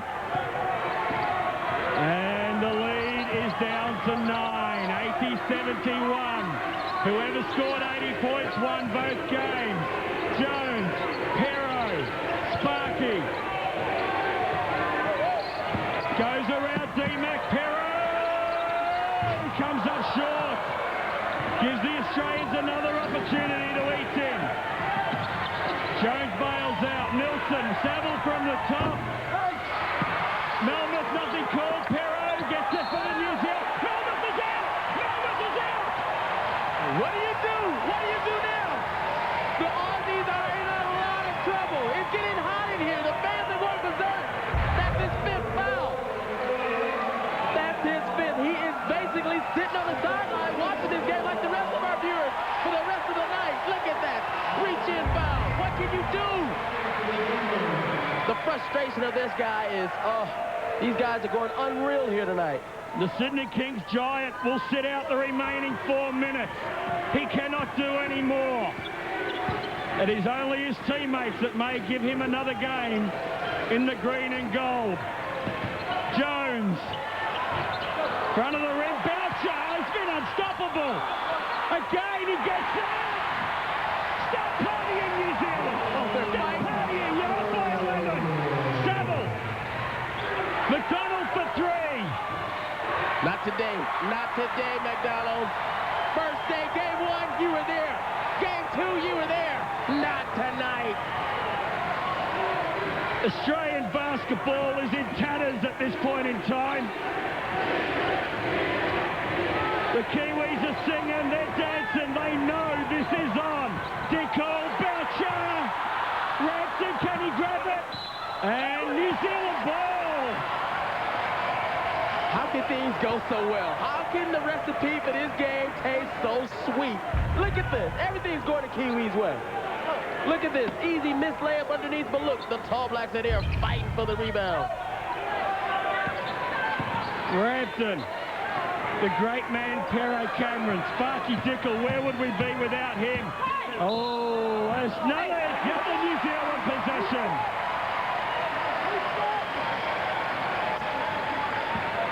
They want a reset. Oh, yeah, it was a kick ball. It should be a reset. It should be a reset for a kick ball.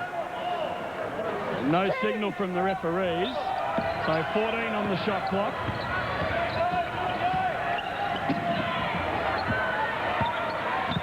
Oh, that time they throw it away. Trying to force the issue is Sparky Dickel. Somewhat unnecessarily. We're in control. Let's get another stop, the crowd is saying. McDonald. And I think that Phil Jones will pick up that foul.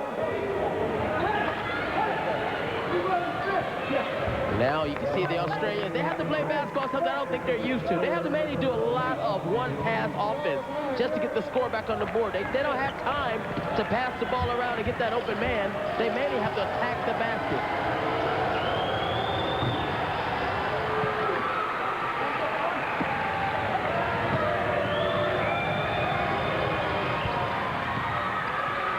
Darryl McDonald inches the Aussies closer. They're pressing now, the Boomers. It's not something that they have done at all this series. Jones gets around Ma. Pero helps him out. Saville with the strip. And Jones will get called for the foul. Now this is the time where they actually need to keep their composure. The Tall Blacks need to sit back and spread the floor out. Put the ball inside of Mark Dickel's hands, because like he's the greatest ball handler that we have in New Zealand, and let everybody else spot up and go off their strengths. It has been a tentative minute or so from the Tall Blacks, so Tab Baldwin calls a timeout to do nothing but calm them down. 2:25, the Australians aren't dead yet. They trail by 9. We talk about pride in the Tall Black singlet. There's certainly plenty of that in the Boomers singlet. They just haven't gelled as yet.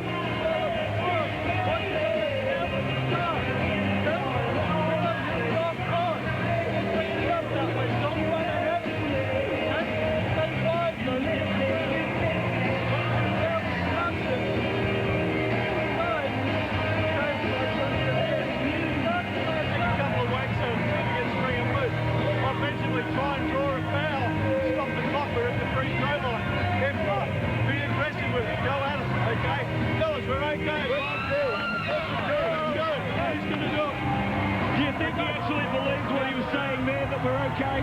Oh, I don't think they're okay. I think it's going to start getting very hot in here. They don't have a towel to get the sweat off of them. Plus, you got all these Kiwis chanting and yelling and screaming.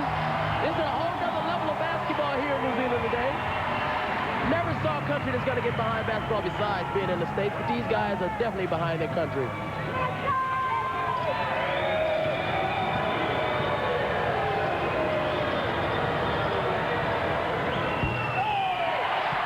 As the screams and yells pays off.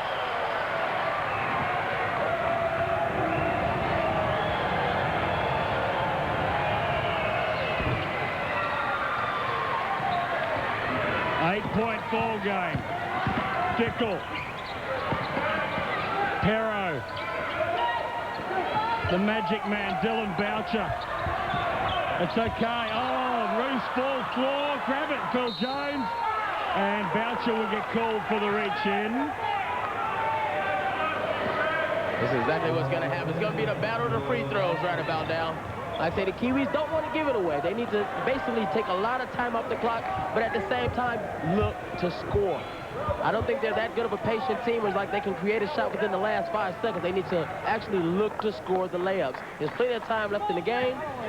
As the Aussies are going down there, they're shooting free throws without using any time on the clock, and that just hurts you.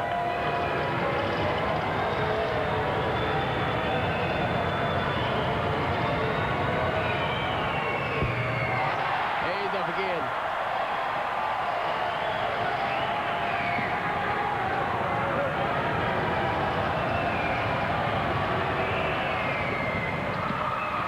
One out of two. Again.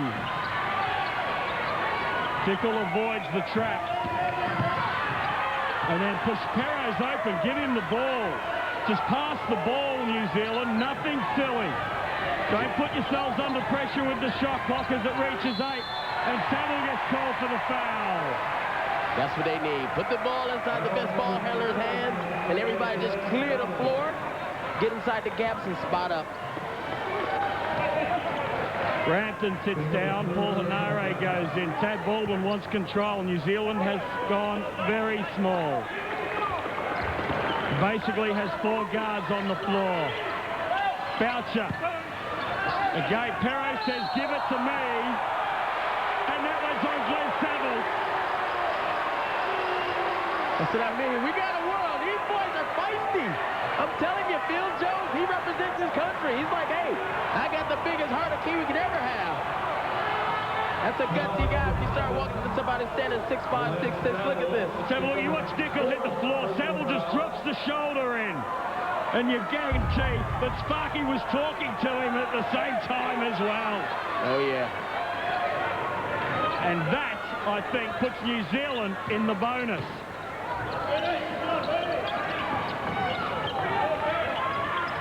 That's the guy hands I want the ball in right there. Perro Cameron. Let him take the team, put him on his back.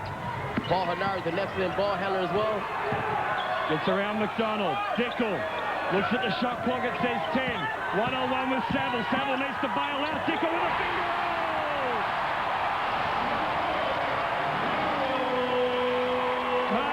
Nielsen. They need a 3. Australia at Saville. He gets his own glass. McDonald for 3. That doesn't fall. It's going New Zealand way. It'll be an Australian ball. A minute 15. The Kiwis are up by 9, 84-75. Every heart in the place is swelled. Uh-oh.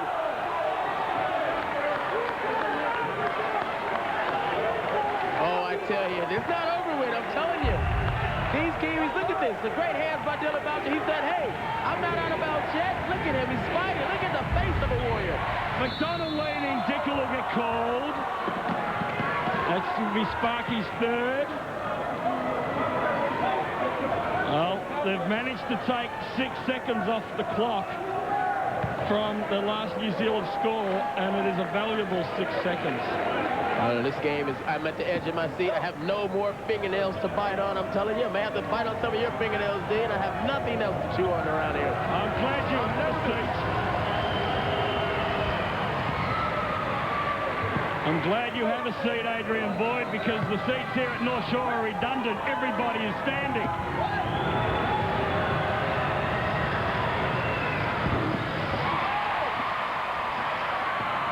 Dickel has been not in the way. Mo needs to foul. He does. We're going to the line.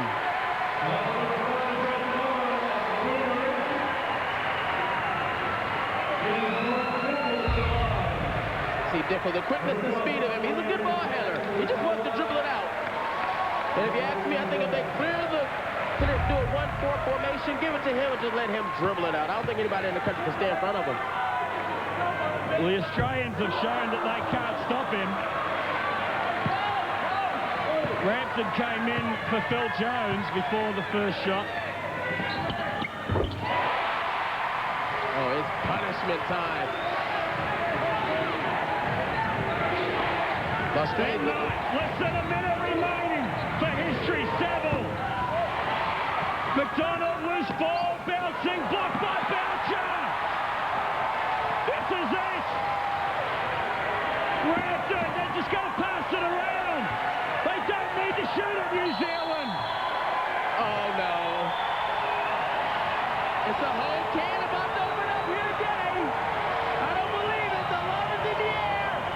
Look at these guys. The Kiwis, the All Blacks standing tall above the altar at the moment.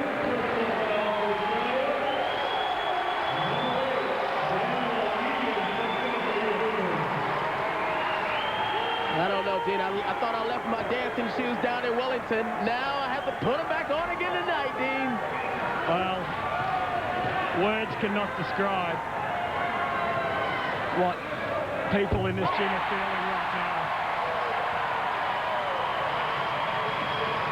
Australia may be taller in height, but it's the New Zealand team who are towering above their opposition today. They're playing with them. Everything's going their way.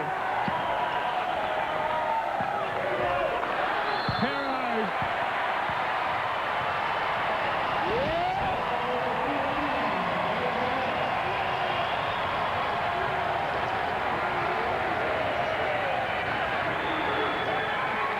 Perro Cameron has been outstanding. Tony Rampton has been outstanding.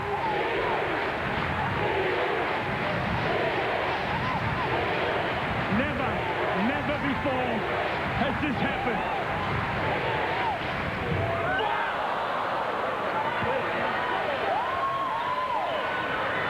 Make this one, Perro. Keep it above double figures.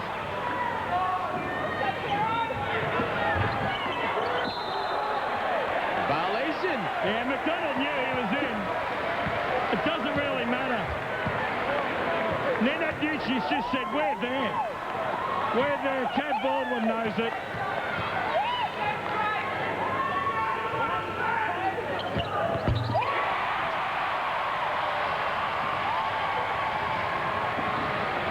McDonald goes coast to coast and draws the contact. I don't know, Dean. I'm beginning to think there is nothing they can do. It's just drawing out the inevitable. Just drawing out the inevitable.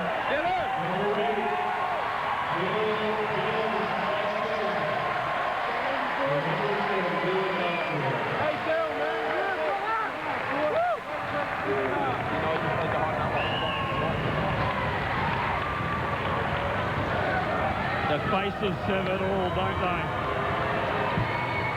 McDonald, I've got to mention him. He has been outstanding. Ball in the hands of Jones.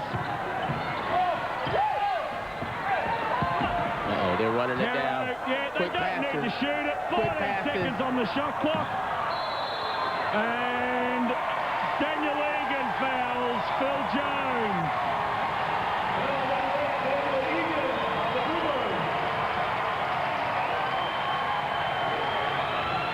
Tad Baldwin, just to rub it in, has called a timeout. Oh, it's time to celebrate. Pop the champagne. These boys are ready. That's right, big man.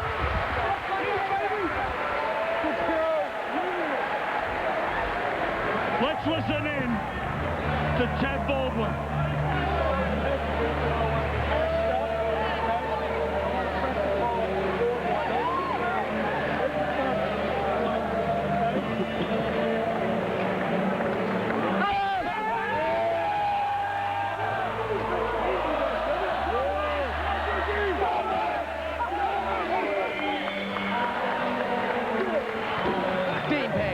situation like that, what do you say in a timeout? What do you say? You say we're going to win. Oh, yes. You tell the boys, pack your bags. We're definitely going. Just remember to bring your ball-playing shoes. We'll definitely be over there. Listen to the crowd sing.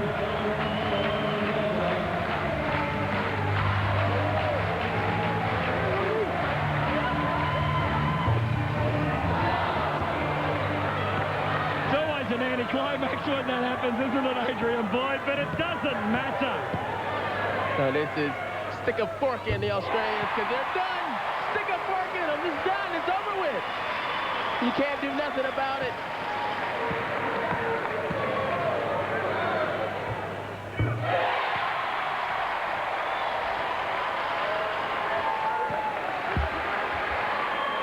The final 13 seconds, New Zealand will have the ball. On Friday night in Wellington, history was repeated. Now, here at the North Shore Event Centre, history has been created. New Zealand are going to Indy!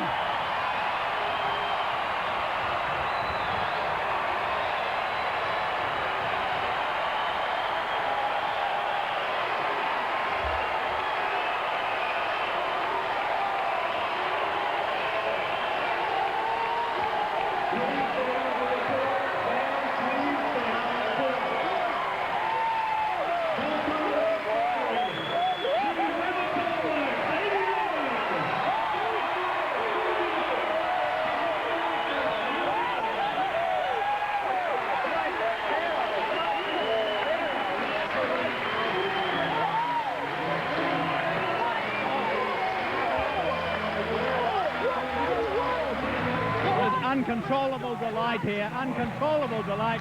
You must feel absolutely wrecked. Off the splendid motor.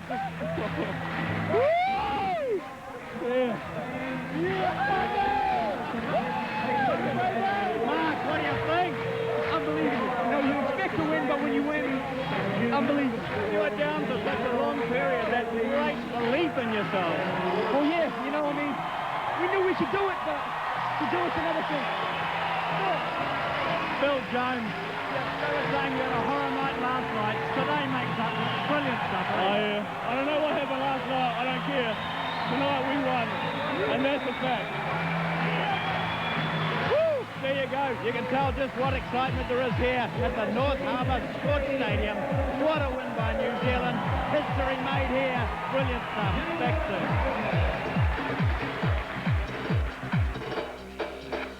Tab, well, you look so passive. What are you feeling? I don't know. I've never felt the feelings I'm feeling now. It's quite spectacular. This is a wonderful group of guys, and you know, I mean, look at them. It's so special and it's historical. But I don't think there are really words to describe the feeling. Well, the team's certainly into it here. A victory harker. They've done that pretty well over the last 3 days. We've done a lot of things well, John, and we've been so well supported by the crowd. You know, I am speechless. Tab, I asked you on Friday night in Wellington whether this team had improved enough to beat Australia, and you said they've improved, but that's the key word, enough. They have, haven't they? Well, I think they showed tonight they had, and we played our best basketball tonight, and I think Australia played a tremendous first half. And you know, I was a little bit perplexed at halftime because we were doing a lot of things well, but boy, we turned it up defensively in the second half. We dug in, and there's no doubt about it. Today, we were the better team. Is this the best thing that's happened to New Zealand basketball? In my time here, I'd have to say so, yes. You want to talk about some outstanding players? All of them, John, okay. All of them, because of what they do in training, what they do for one another, and certainly the way they play on the floor. Well, they're champions, aren't they? And I mean, it's rarely you get to say that about your people. We've talked a lot about self-belief over the last few days, haven't we? And it's there, isn't it? In bucket loads. It is, and it has been. And we believed right along. And we've been asked also about expectations, and I don't know. I don't know if we expected to win, but we certainly believed we could.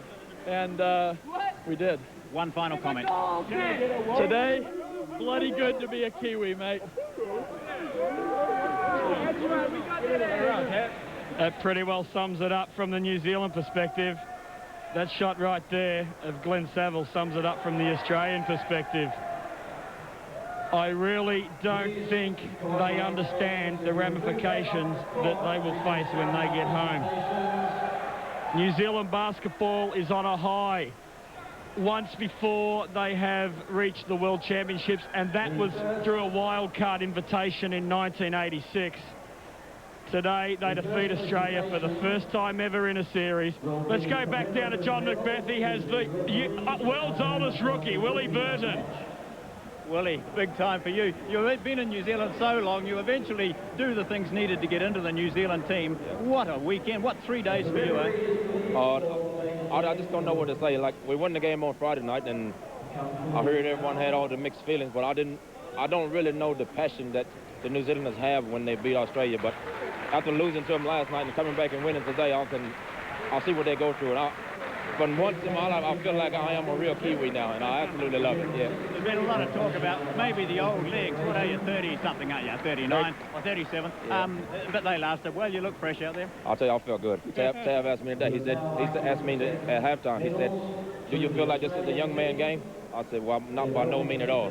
I absolutely love it." Yeah. Like what you're doing the haka. That might have been the first time you've done it, isn't it? Well, go real games, but I love doing it. It's really intense. I've always watched the All Blacks do it, and I love the feeling it gives you, and it just really makes you ready to play, and I'm proud to be a part of it. Yeah. Well done, Willie. Congratulations. Join the team. It's a marvellous moment for New Zealand basketball. Thank you very much. Thank you for everybody for your support. Thank you, Willie.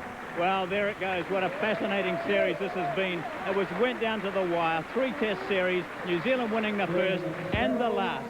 They've won their way through to the World Championships in Indianapolis next year. This has to be the greatest thing that's happened in New Zealand basketball. It's been a wonderful moment here. I hope you've enjoyed the coverage here on One Sport. 2-1, New Zealand has beaten Australia in international basketball. But don't forget, we've got more live sport coming up here very soon. That's rallying in just a moment.